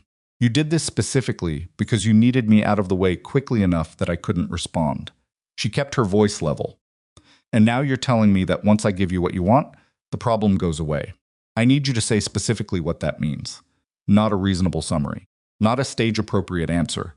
What it means. Victor looked at her for a long moment. Then he said, I have the source files. The memoranda were constructed from a template. If an agreement is in place, those source files are destroyed, and the metadata anomaly in the federal documents becomes an unresolvable technical question. He paused. Your exposure disappears. You're confirming that you created the memoranda. I'm describing a hypothetical process, he said, in the context of a private conversation, and you'd destroy the source files. Once the transfer documents are signed, Evelyn looked at him. His controlled eyes, his folded hands, the particular stillness of a man who has spent decades in rooms like this one and believes he knows how they end. There's one other thing, she said. What's that? Celeste Armand. Victor's expression didn't change. That was the fact that it didn't change, that he'd already prepared for this name, which meant he knew she knew, which meant he'd anticipated this part of the conversation. What about her, he said. You introduced them, Dorian and Celeste. She watched his face. 3 years ago, you arranged the introduction, and you maintained the relationship. You encouraged him to keep seeing her. You were the one who called him in Sicily on the morning Noah was born and told him to stay. The silence that followed was different from the earlier silences. It had a different texture, heavier, with something in it that wasn't quite surprise but was close to being caught. That's a significant claim, Victor said. The night I went into labor, Dorian received a call at 4:15 a.m. Sicilian time, 9 minutes before I sent him my text. She kept her voice flat and even. He's told me this. He didn't tell me who called him. But I know it wasn't Celeste, she was asleep. She looked at Victor. He needed someone to give him permission. That's who Dorian is. He needs the architecture of a decision before he can make it. You gave him the architecture. Victor looked at her for a long time. You kept him distracted, she said, for 3 years. You introduced the affair, you maintained it, you used it to keep him emotionally occupied and geographically inconvenient while you built your position inside the organization. And when the moment came that would create the most public damage, his wife alone in a hospital, his son born without him, you made sure he stayed put. Her voice remained steady. The scandal destabilized the organization's reputation at exactly the moment you needed instability. The divorce proceedings exposed the companies to scrutiny. You knew I'd file for divorce. You'd been waiting for it. Victor's hands unfolded on the table. It was a small movement. The first physical tell she'd seen from him. You've been thinking about this for a while, he said. I've had time, she said. Safe houses give you a lot of time to think. This is stopped. Recalibrated again. This is an interesting construction. I'll give you that, Victor. She leaned forward slightly. I know what you did. I know the sequence. I know that you used my husband's weakness and my isolation and my pregnancy and the birth of my son as instruments in a business takeover. Her voice was still level, still controlled, but there was something underneath it now that hadn't been there at the start of the conversation, something that wasn't anger exactly, but was the thing that lives just behind anger, the hot bedrock thing that anger is built on top of. I need you to understand that I am going to need you to say that clearly, what you did and why. Not a hypothetical process, not a stage-appropriate answer. And if I don't, then I leave and you deal with the metadata question without my cooperation. She held his gaze. And I think the metadata question, properly pursued, becomes a very serious problem for you. Victor looked at her. She looked back. The conference room was very quiet. The city outside was doing everything cities do in the late afternoon, moving, generating, accumulating the noise and light of several million lives happening simultaneously, and none of it reached this room, which existed in the sealed, particular silence of a space where something was being decided. Victor said, I arranged the introduction to Celeste. That part is accurate. Evelyn did not move. I thought a distraction would be useful, he said. Dorian was becoming unpredictable. Emotionally, he was making decisions based on things that had nothing to do with the organization's operational logic. The marriage was part of that. He paused. I didn't anticipate the pregnancy. But you adapted. When it became clear you were going to have a child, I recognized that the dynamic would become more complicated. A child changes the structure of a relationship, changes what a person is willing to protect. He looked at the table. I needed the divorce to happen on a timeline I could manage. So you made sure Dorian stayed in Sicily. Victor looked up. I called him that morning. Yes, the word sat in the room. I told him that a flight would be redundant, that you had medical support, that Mara was there, that missing the birth would be difficult but manageable, and that leaving at that moment would complicate a situation that needed his attention in Sicily. Victor's voice was flat, reportorial. He was past dissembling now, operating in the territory past it where a certain kind of man goes when he decides that honesty about what he's done is less dangerous than continued denial. He listened. He chose to stay. That part was his. And the ledger, Evelyn said. The memoranda were a contingency, he said. If you became an obstacle to the transfer which I anticipated, you might have needed a mechanism to limit your options. His eyes were steady. I accessed the digital files in November, constructed 3 supporting documents, built the relevant metadata to match the stated dates. He paused. It was precise work, and you fed it into a federal ledger, through Dorian without his knowledge. A slight pause. He handed over what he thought was a clean record of my activity. He didn't review the full document before submission. I'd added the memoranda to the digital copy he'd been given. Evelyn sat with this for a moment.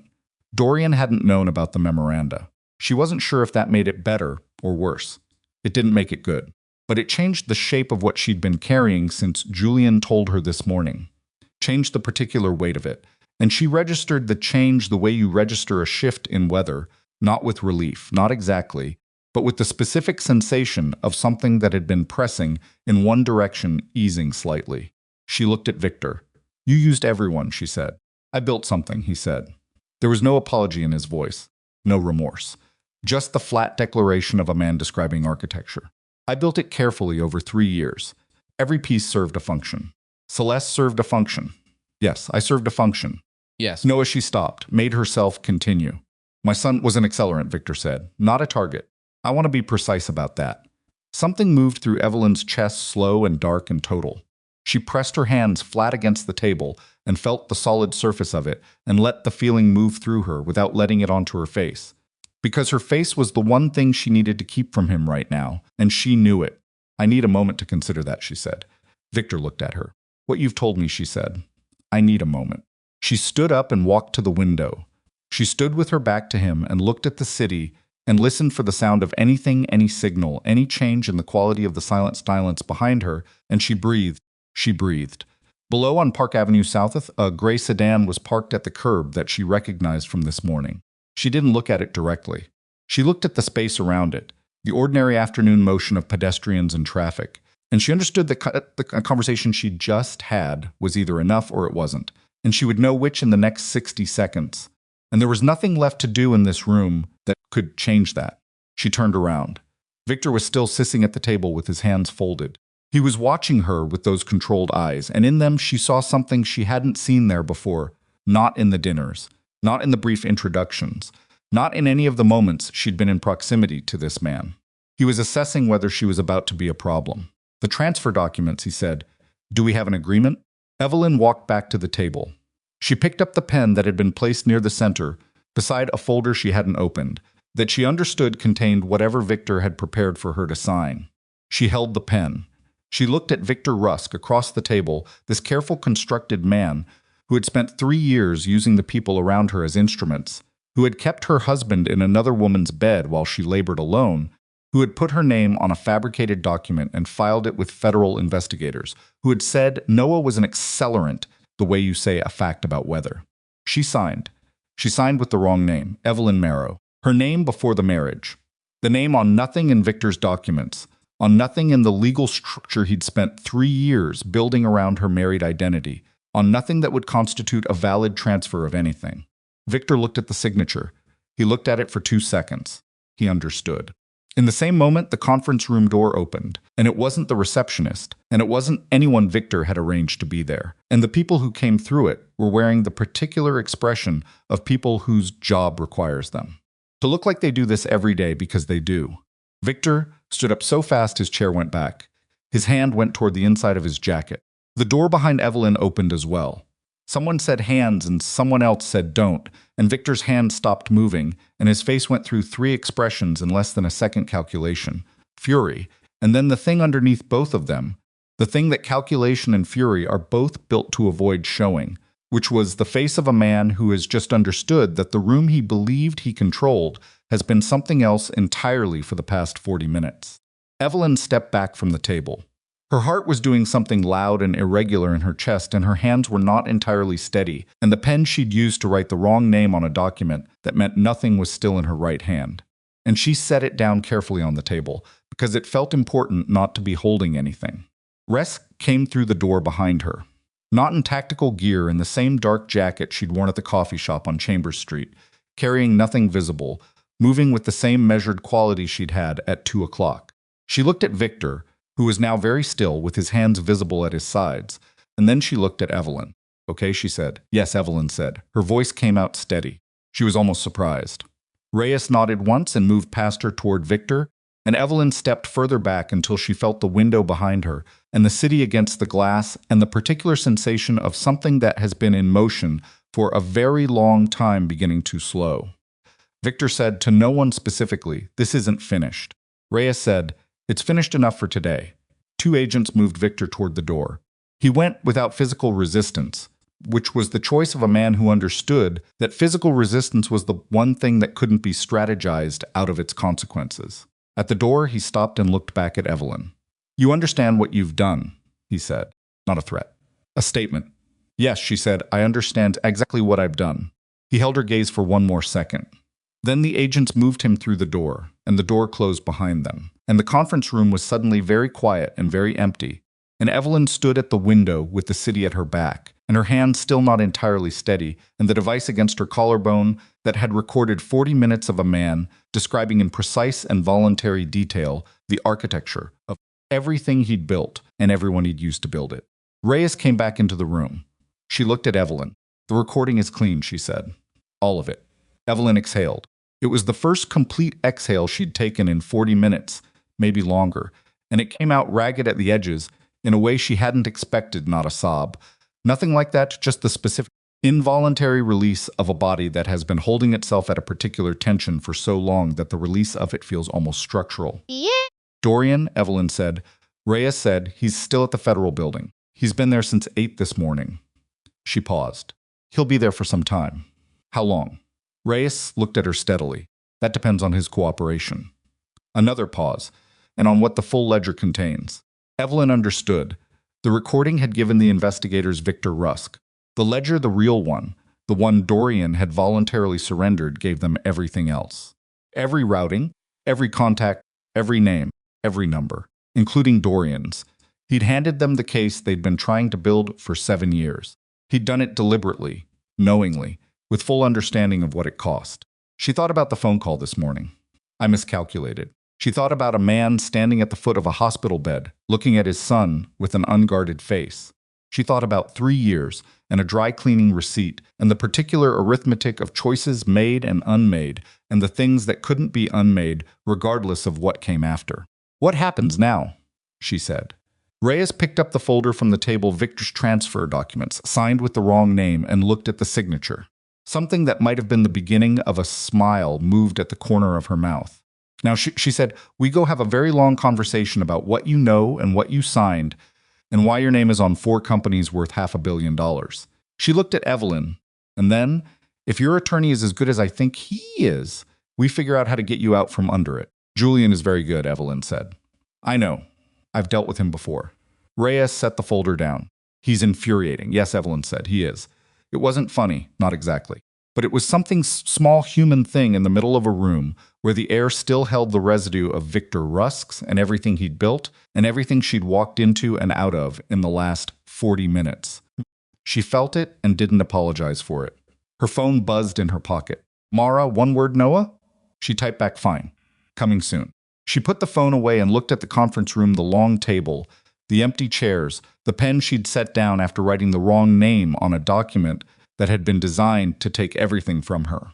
She'd walked in here with a device against her collarbone and a name she hadn't used in 6 years, and the understanding that the only way through the thing Victor had built was to make him believe, for just long enough, that she was still inside it. She'd been right. Outside the window, the city was moving into evening, that particular shift in Manhattan's light when the afternoon gray gives way to something warmer and more complicated, the streets filling with the ordinary momentum of people going toward ordinary things. Reyes said, "Ready?" Evelyn picked up her coat. She looked at the window one more time. The city, the light, the distance between this floor and the street below where a gray sedan was pulling away from the curb, and somewhere in a federal building across the island, a man was sitting in a room answering questions about everything he'd built and everything it had cost.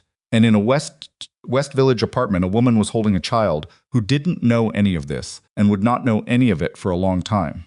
And when he did know it, what he would know was what his mother had done in this room on this afternoon with a pen and the wrong name, and 40 minutes of truth she'd walked directly into the center of and walked back out.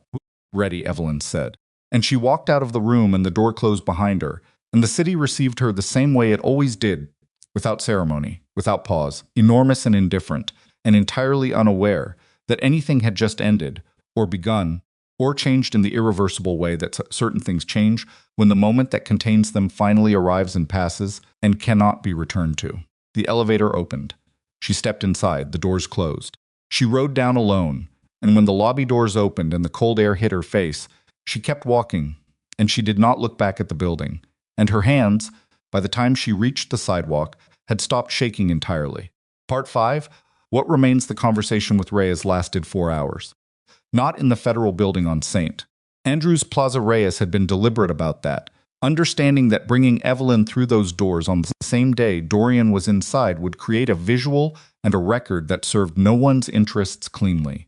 Instead, they used a conference room in a building on Rector Street that belonged to the U.S. Attorney's satellite offices, a room with no windows and fluorescent lighting, and a table that had seen a great many difficult conversations and absorbed all of them without comment.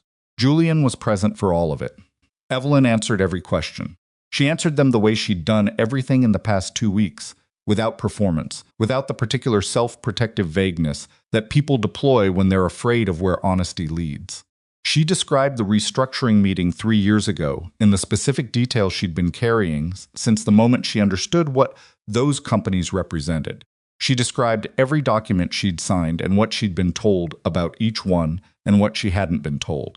She described the 4 months of preparation, the quiet research, the conversations with Julian, the slow, careful work of building an exit that could hold weight.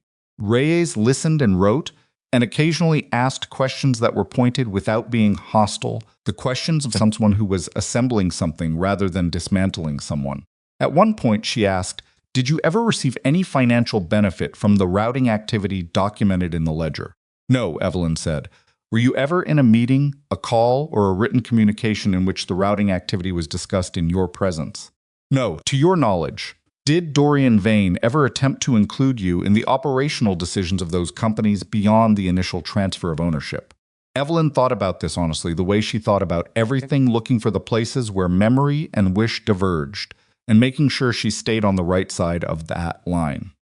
"No," she said. "He preferred I not know. That was consistent." She paused. He compartmentalized everything. His business, his everything. It was how he operated. Reyes made a note, including the affair. "Including that," Evelyn said. At 7:40 in the evening, Reyes set her pen down and looked at Evelyn directly. "Based on what you've provided today and what the recording contains, I don't anticipate you remaining a person of interest in this inquiry beyond the next 72 hours. The fabrication of the memoranda is now the centerpiece of a separate obstruction case against Rusk." She paused. "That's not a promise. It's my read." "I understand the difference," Evelyn said. "Good." Reyes closed her notepad. "The recording is exceptionally clean. Rusk was specific, voluntary, and unambiguous. His attorney is going to have a difficult season." Julian, who had said almost nothing for 4 hours, said, "Victor Rusk's attorney is David Farr." "He's excellent." "He is," Reyes agreed. "He'll still have a difficult season."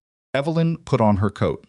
She stood up and felt the particular heaviness of a body that has been sitting in one position through something hard for a long time, the way joints announce themselves after stress.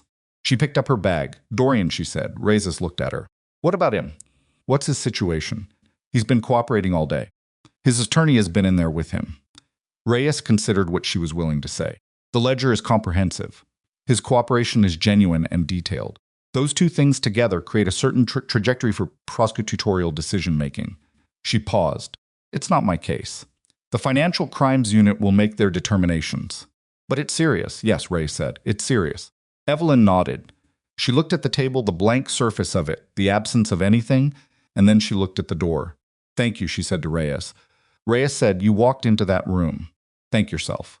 Mara was awake when Evelyn got back to the West Village apartment at 9:15. Noah was asleep in the bassinet in the back room, that total infant sleep, and the apartment was quiet with the specific warmth of a place where a baby has spent the day, something that gets into the air of a room, a softness, a particular quality of used-up warmth that smells like skin and clean laundry and the faint residue of whatever you fed the baby last. Evelyn stood in the doorway of the back room for a long moment and looked at her son. Then she went to the kitchen and Mara put a plate in front of her, pasta, simple, the kind of thing you make when you don't know how hungry someone is going to be, but you know they need to eat. And Evelyn sat down and ate all of it without speaking. And Mara sat across from her with a cup of tea and didn't speak either, which was one of the primary things Evelyn had always loved about her sister, the understanding that some hours need to be absorbed rather than discussed. When the plate was empty, Evelyn set her fork down. It's done, she said. Mara looked at her. Victor is in custody. The recording covers everything. Reyes says the person of interest designation goes away in 72 hours. She looked at the table. Dorian is still at the federal building. He's been cooperating all day. Mara was quiet for a moment. How do you feel about that? Evelyn thought about the question honestly. It deserved honesty. I don't know yet, she said. I think I need to let some hours pass before I understand how I feel about most of this. Mara nodded. She turned her cup slowly. He called, she said, Dorian. About an hour ago. On the number you'd given Garrett for emergencies. Evelyn looked up. I told him you weren't available, Mara said. He said he asked me to tell you that the custody filing should proceed without contest from his side. That you should have everything you need for the hearing. She paused. He said to tell you Noah should know his mother did this. Evelyn sat with that. The kitchen was quiet. Outside, the West Village street was doing its evening things voices, a dog somewhere, a car that needed a new exhaust system moving away down the block. He knew he wasn't coming home, Evelyn said. Not a question. I think he knew this morning, Mara said, when he walked into that building. Evelyn thought about Dorian at 8 o'clock in the morning, walking through the doors of the federal building on St. Andrews Plaza with a ledger in his attorney's briefcase that contained everything, every thread of everything he'd built and hidden and protected for 20 years. She thought about what it cost to make that walk. She thought about the man she'd watched stand at the foot of her hospital bed and look at Noah with an unguarded face, the only fully unguarded moment she could recall from 6 years of marriage, and she tried to hold both things at once, what he'd done and what it had cost him to undo it. She could hold them both. That surprised her a little. Okay, she said. She stood up, rinsed her plate, and went to check on her son. The divorce was finalized 11 weeks later. Julian managed the proceedings with the precision that was his native language, and Dorian's attorney contested nothing, not the custody arrangement, not the financial terms, not the classification of the 4 companies as marital assets subject to court oversight pending the resolution of the federal inquiry. It was the least adversarial divorce proceeding. Julian said he'd handled in 30 years, which he said without warmth and without coldness, just as a fact about the shape of it. Evelyn got full legal and physical custody of Noah.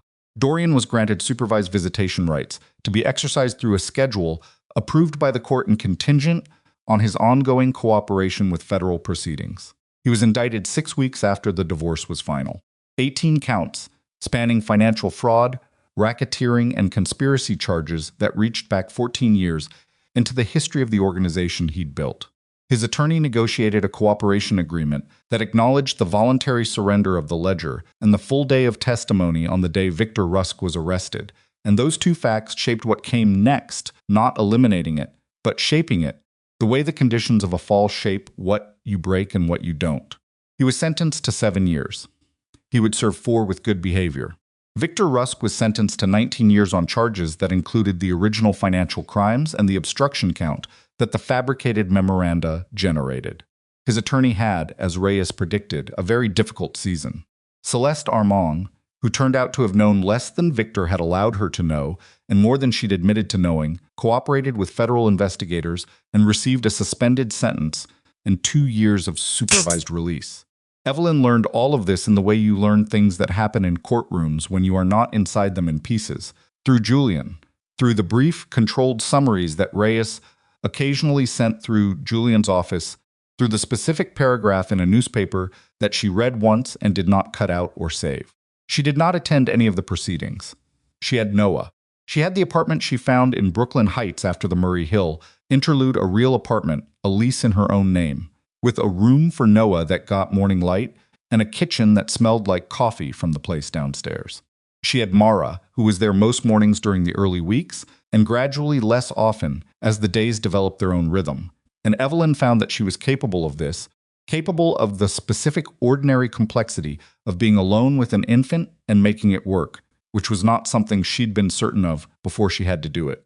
She had Julian, who spent 3 months untangling the legal architecture of the 4 companies and who ultimately succeeded in removing her name from the ownership structures through a combination of court filings, voluntary cooperation with the federal inquiry, and an argument about informed consent that he described afterward as the most genuinely interesting legal work he'd done in a decade, which she suspected was his version of saying she was lucky to have him, which she was. She had work. This was the part that surprised her most.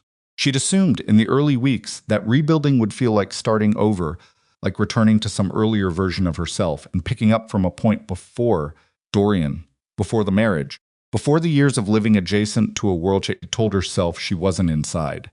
But it didn't feel like that. It felt like using what she'd learned. She knew how organizations hid assets. She knew how legal structures were built to protect people who preferred not to be visible. She knew what documents looked like when they were designed to be signed without being understood. And she knew what questions should have been asked that weren't. And she knew this most of all, what it looked like from the inside, when someone was trapped inside a powerful structure and couldn't see the choices available to them. She opened the firm 8 months after Noah was born. Risk consulting, financial due diligence. Specifically, families, individuals, and small businesses navigating situations where larger institutional power was being used against them, where the documents in front of them had been designed to obscure rather than clarify, where the person with all the information was also the person with all the leverage. She called it Marrow Advisory, her name. The one she'd signed in Victor Rusk's conference room when she wanted the signature to mean nothing, and had discovered in the months after that it meant more than anything she'd signed in 6 years of marriage. The firm's first client was a woman in New Jersey whose husband had placed 3 businesses in her name without her informed consent. The second was a man whose business partner had structured their company in a way that left him legally exposed to liabilities he hadn't known existed. The third was a family in Queens dealing with a real estate situation that had been designed by 3 different attorneys to look like opportunity while functioning as a trap. She was good at it, not in a triumphant way, not in the way of someone who has survived something and turned it into a brand, in the quieter way of someone who understands a specific kind of darkness because she's stood in it and found her way through it and can now hold a light for other people doing the same. Noah grew. He grew the way babies grow, which is to say constantly and visibly, and in ways that are surprising even when you're watching them happen every day. He slept through the night at 14 weeks. He smiled at 7 weeks, which the pediatrician said was likely gas, but which Evelyn knew was not gas. He laughed for the first time at 4 months, a sound so unexpected and complete that Evelyn stood in the kitchen holding him and laughed herself, and then felt something move through her chest that was not grief and not joy, but the specific emotion that lives at the intersection of the two, the one that doesn't have a clean name. Mara was there when it happened. She looked at Evelyn's face and didn't say anything, and looked away, which was, Evelyn thought, exactly right. Dorian's first letter arrived when Noah was 7 months old. It came through Julian's office, forwarded without comment, Julian's way of maintaining professional distance from something that wasn't professionally his business. It was a single-page, handwritten, no attorney's letterhead or legalese framing. He wrote about the facility briefly. He wrote about what he was reading, because he was reading a lot, which he said was not as redemptive as books in prison were supposed to be, but was genuinely useful for filling hours that would otherwise be difficult. He wrote about Noah, asked about his weight, his sleep, whether he'd started making sound yet. He did not ask for forgiveness. He did not mention Sicily. He did not try to construct a narrative about the man he was becoming, or the man he'd been, or the distance between them. He simply wrote about his son, with the specific hunger of a person who is missing something concrete and ordinary and irreplaceable, and asked questions about details that most people would consider too small to report. Evelyn read the letter twice. Then she wrote back. She told him Noah weighed 17 pounds. She told him he'd started laughing. She told him he had dark hair and his father's jaw and eyes that couldn't settle on a color yet. She told him he made a specific sound when he was hungry that was different from the sound he made when he was tired, and that she'd gotten good at telling them apart, though there had been a 3-week period where she'd gotten it wrong almost every time, and they'd both been very unhappy about it. She did not tell him she forgave him. She did not tell him she didn't. She sent 2 photographs, Noah on a blanket in the morning light. Noah asleep in the carrier, fists curled, face entirely at peace. She sealed the envelope herself. The letters continued. Every 3 weeks from his end, irregularly from hers. Sometimes she had the energy for a full page, sometimes a paragraph, sometimes just a photograph with a date written on the back. He never complained about the irregularity. He wrote about the book he'd just finished, about a conversation with another inmate he'd found unexpectedly useful, about a memory of his father that the time alone had surfaced for him not sentimentally, not as therapy, just as something that had come up and seemed worth putting somewhere. He was different in the letters, not transformed, not reborn. She didn't believe in the dramatic transformations that crisis was supposed to produce and that people described afterward in the language of before and after, the clean narrative of the person you were versus the person you became. She believed in the slower, messier thing, the gradual accumulation of choices made differently, the slow replacement of old patterns with new ones, the daily practice of being a slightly less damaged version of yourself than you were the day before. That was what the letters sounded like. Work, not completion. She respected that more than she would have respected the other thing. Noah was 2 years and 3 months old when she decided. She'd been thinking about it for a while, longer than she'd admitted to herself, longer than she'd admitted to Mara, who had opinions about it that she kept mostly to herself because she understood by now that Evelyn's decisions were Evelyn's to make, and that the role of a sister in the life of a woman like Evelyn was not to guide, but to stand close enough to catch something if it fell. The decision was not about forgiveness. She needed to be clear about that, first with herself and then when she called Julian to make the arrangement with him. This was not the final scene of a love story. This was not the moment where everything that had been broken was revealed to have been secretly mending. It was something more specific and more ordinary than that. A child who had spent 2 years and 3 months growing into a person who asked questions, who had started using the word dada in the way that toddlers use words, experimentally, to see what produces and who deserved, at minimum, the concrete reality of a father rather than a photograph on the refrigerator and letters that arrived in envelopes she couldn't open herself. She drove to Blackstone Park on a Saturday morning in October. The drive was 40 minutes, and she made it alone. Noah in his car seat in the back, looking out the window at the highway, the way he looked at everything with that total absorption, that absolute present tense attention that children have before they learn to be elsewhere while they're somewhere. She'd chosen the park for ordinary reasons. It was neutral. It was open. It had a playground Noah liked. And it was the kind of place where a child could run toward a person without it being a significant gesture just running, the way children run, because running is what legs are for. Dorian had been released 4 months earlier. Not early, the timeline had simply moved at the speed it moved. 4 years of a 7-year sentence, cooperation credited and behavior maintained. He was living in a 2-bedroom apartment in Hoboken that he'd rented through a legitimate relocation service, with money from the legal settlements that had followed the federal proceedings.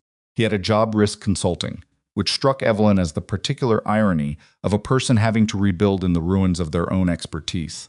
He was working for a small firm that didn't ask too many questions and valued what he knew, which was how certain kinds of damage got done and therefore how it might be prevented. She'd known all of this through Julian. She hadn't spoken to him directly in 4 years. She parked the car and got Noah out of his seat and held his hand while he pulled toward the playground with the single-minded determination of a 2-year-old who has identified where he wants to be and cannot understand why his legs are the only thing in the universe moving at the appropriate speed. Dorian was already there. He was sitting on a bench near the swing set, 30 minutes early, and he was not looking at his phone and he was not pacing, and he was not doing any of the things a person does when they're managing anxiety. He was just sitting, watching the playground, in a coat she didn't recognize, because it wasn't the kind of coat he used to wear. No cashmere, no particular elegance, just dark wool coat that a man wears because it keeps him warm. He looked smaller than she remembered.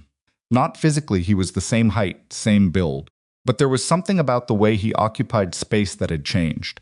Some reduction in the particular force field that had always surrounded him. The invisible claim on a room that powerful men carry without being aware they're carrying it. He didn't look diminished. Exactly. He looked like someone who had learned to take up only the space he actually needed. He saw them from across the playground.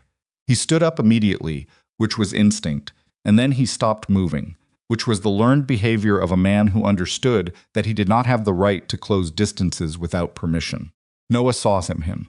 The 2-year-old brain operates on information that adults have learned to filter. Noah looked at Dorian with the unmediated openness of a person who has not yet developed the mechanisms for appropriate social caution, and what he seemed to see was a large person standing near the swings looking at him with an expression that Noah apparently categorized as relevant. Because he pointed with one finger and said, with the confidence of someone who has been practicing a word, Dada. Evelyn's throat closed. She breathed through it. Yes, she said. She kept her voice even. You want to say hi? Noah was already moving. He crossed the distance between the bench and Dorian in the running lurch of a toddler who has not entirely mastered the relationship between speed and balance. Arms slightly out, completely committed, and Dorian went to one knee and held out his hands, and Noah ran into them with the totality of a small person who has not learned to reserve anything. Dorian held him. He held his son and closed his eyes for 3 seconds, and Evelyn watched from 6 feet away and let herself look at it, just look at it, without managing her reaction, without deciding what to feel about it in advance. She watched a man hold his son for the first time in the child's conscious memory, and she watched the man's face do the thing that faces do when they arrive somewhere they've been moving toward for a long time and are not entirely prepared for what the arrival feels like. He didn't make a sound. He just held Noah and breathed. Noah said into Dorian's shoulder, "You're big." Dorian laughed. It came out rough at the edges, the laugh of a man who has not had much reason to laugh in 4 years and is surprised by the way it feels. "Yeah," he said, "so are you." "I'm not big," Noah said with great certainty. "You're bigger than last time I saw you." Noah considered this.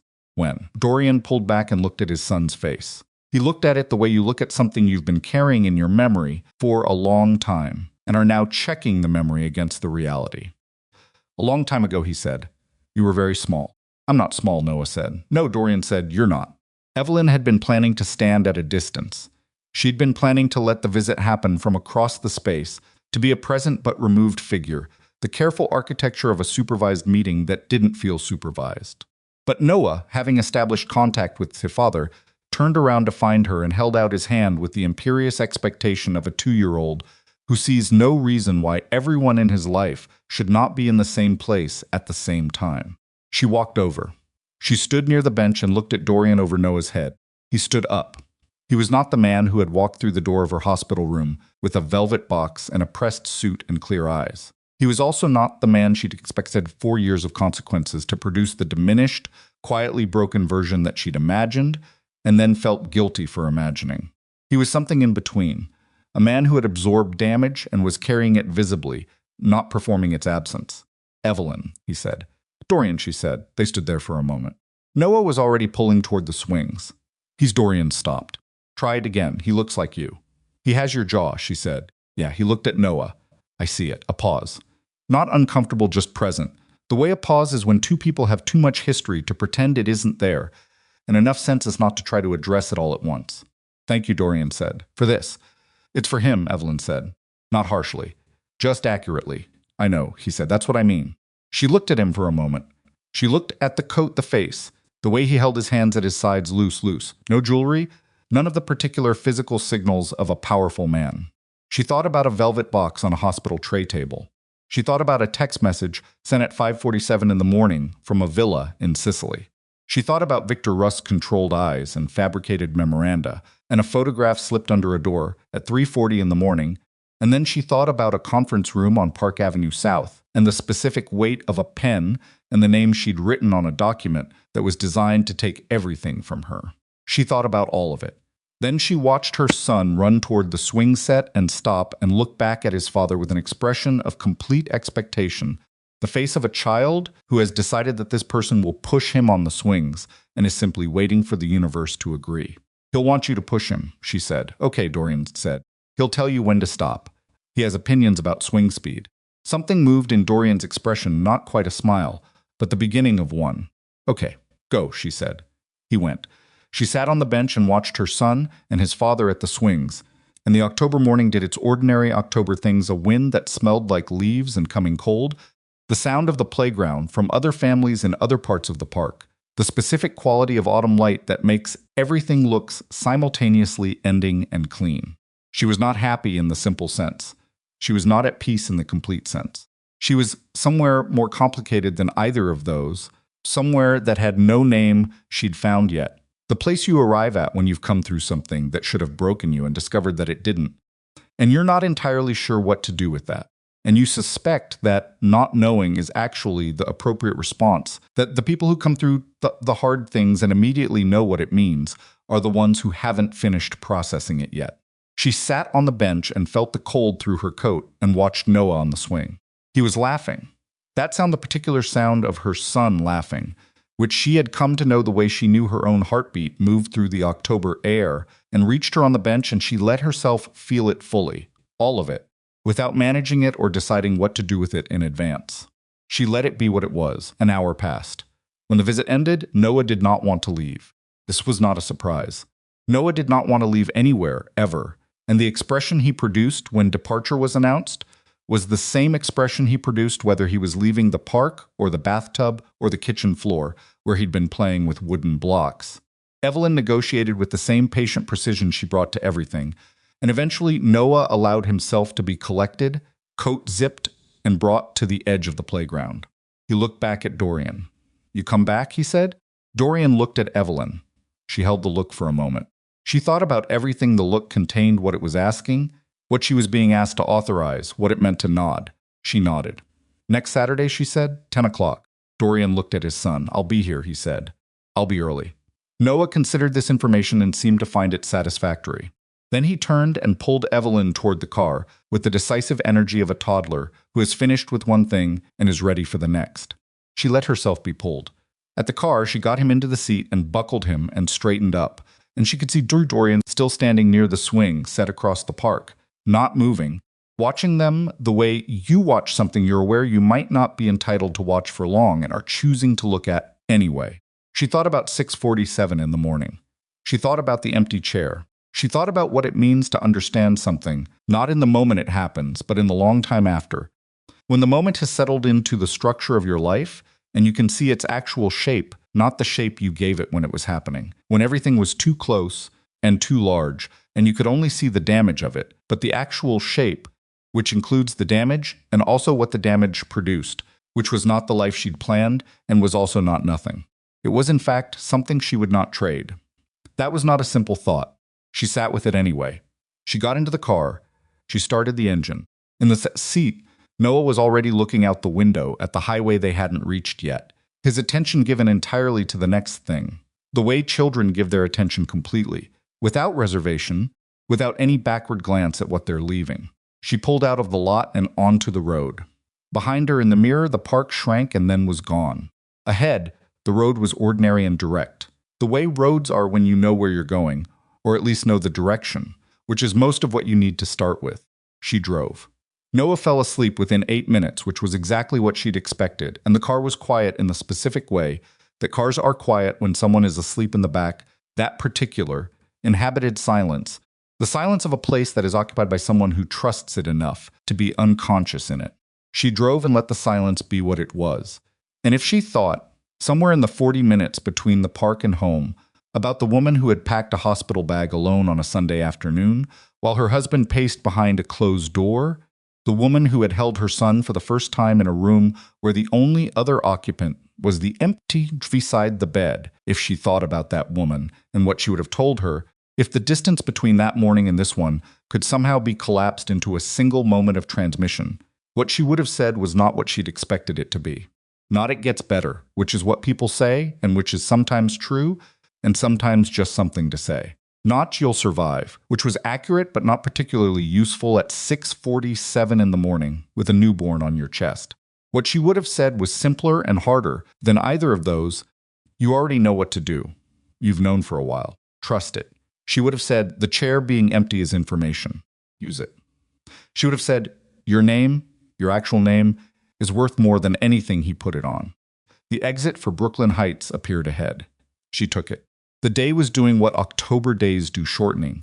The light coming in at an angle that made everything look like something you were just about to lose, which was either sad or beautiful, depending on whether you'd learned yet that those two things were not opposites. She pulled into her street, parked the car, sat for a moment in the silence of the engines ticking as it cooled. Then she got out, got Noah out, held his sleeping weight against her shoulder, and walked in toward her the door with her name on the lease, the mailbox with her name on the label, the apartment where the morning light came in the right way, and the coffee place downstairs opened. At 6, and her son's room smelled like him, and everything in it was something she'd chosen for herself. She went inside. The door closed behind her, and the ordinary life she'd built from the ruins of the one she'd left continued, quietly and without drama, the way ordinary lives do, one day at a time, one choice at a time, one morning at a time, with the particular stubborn grace of someone who has learned the difference between waiting for something to be over and deciding that it is.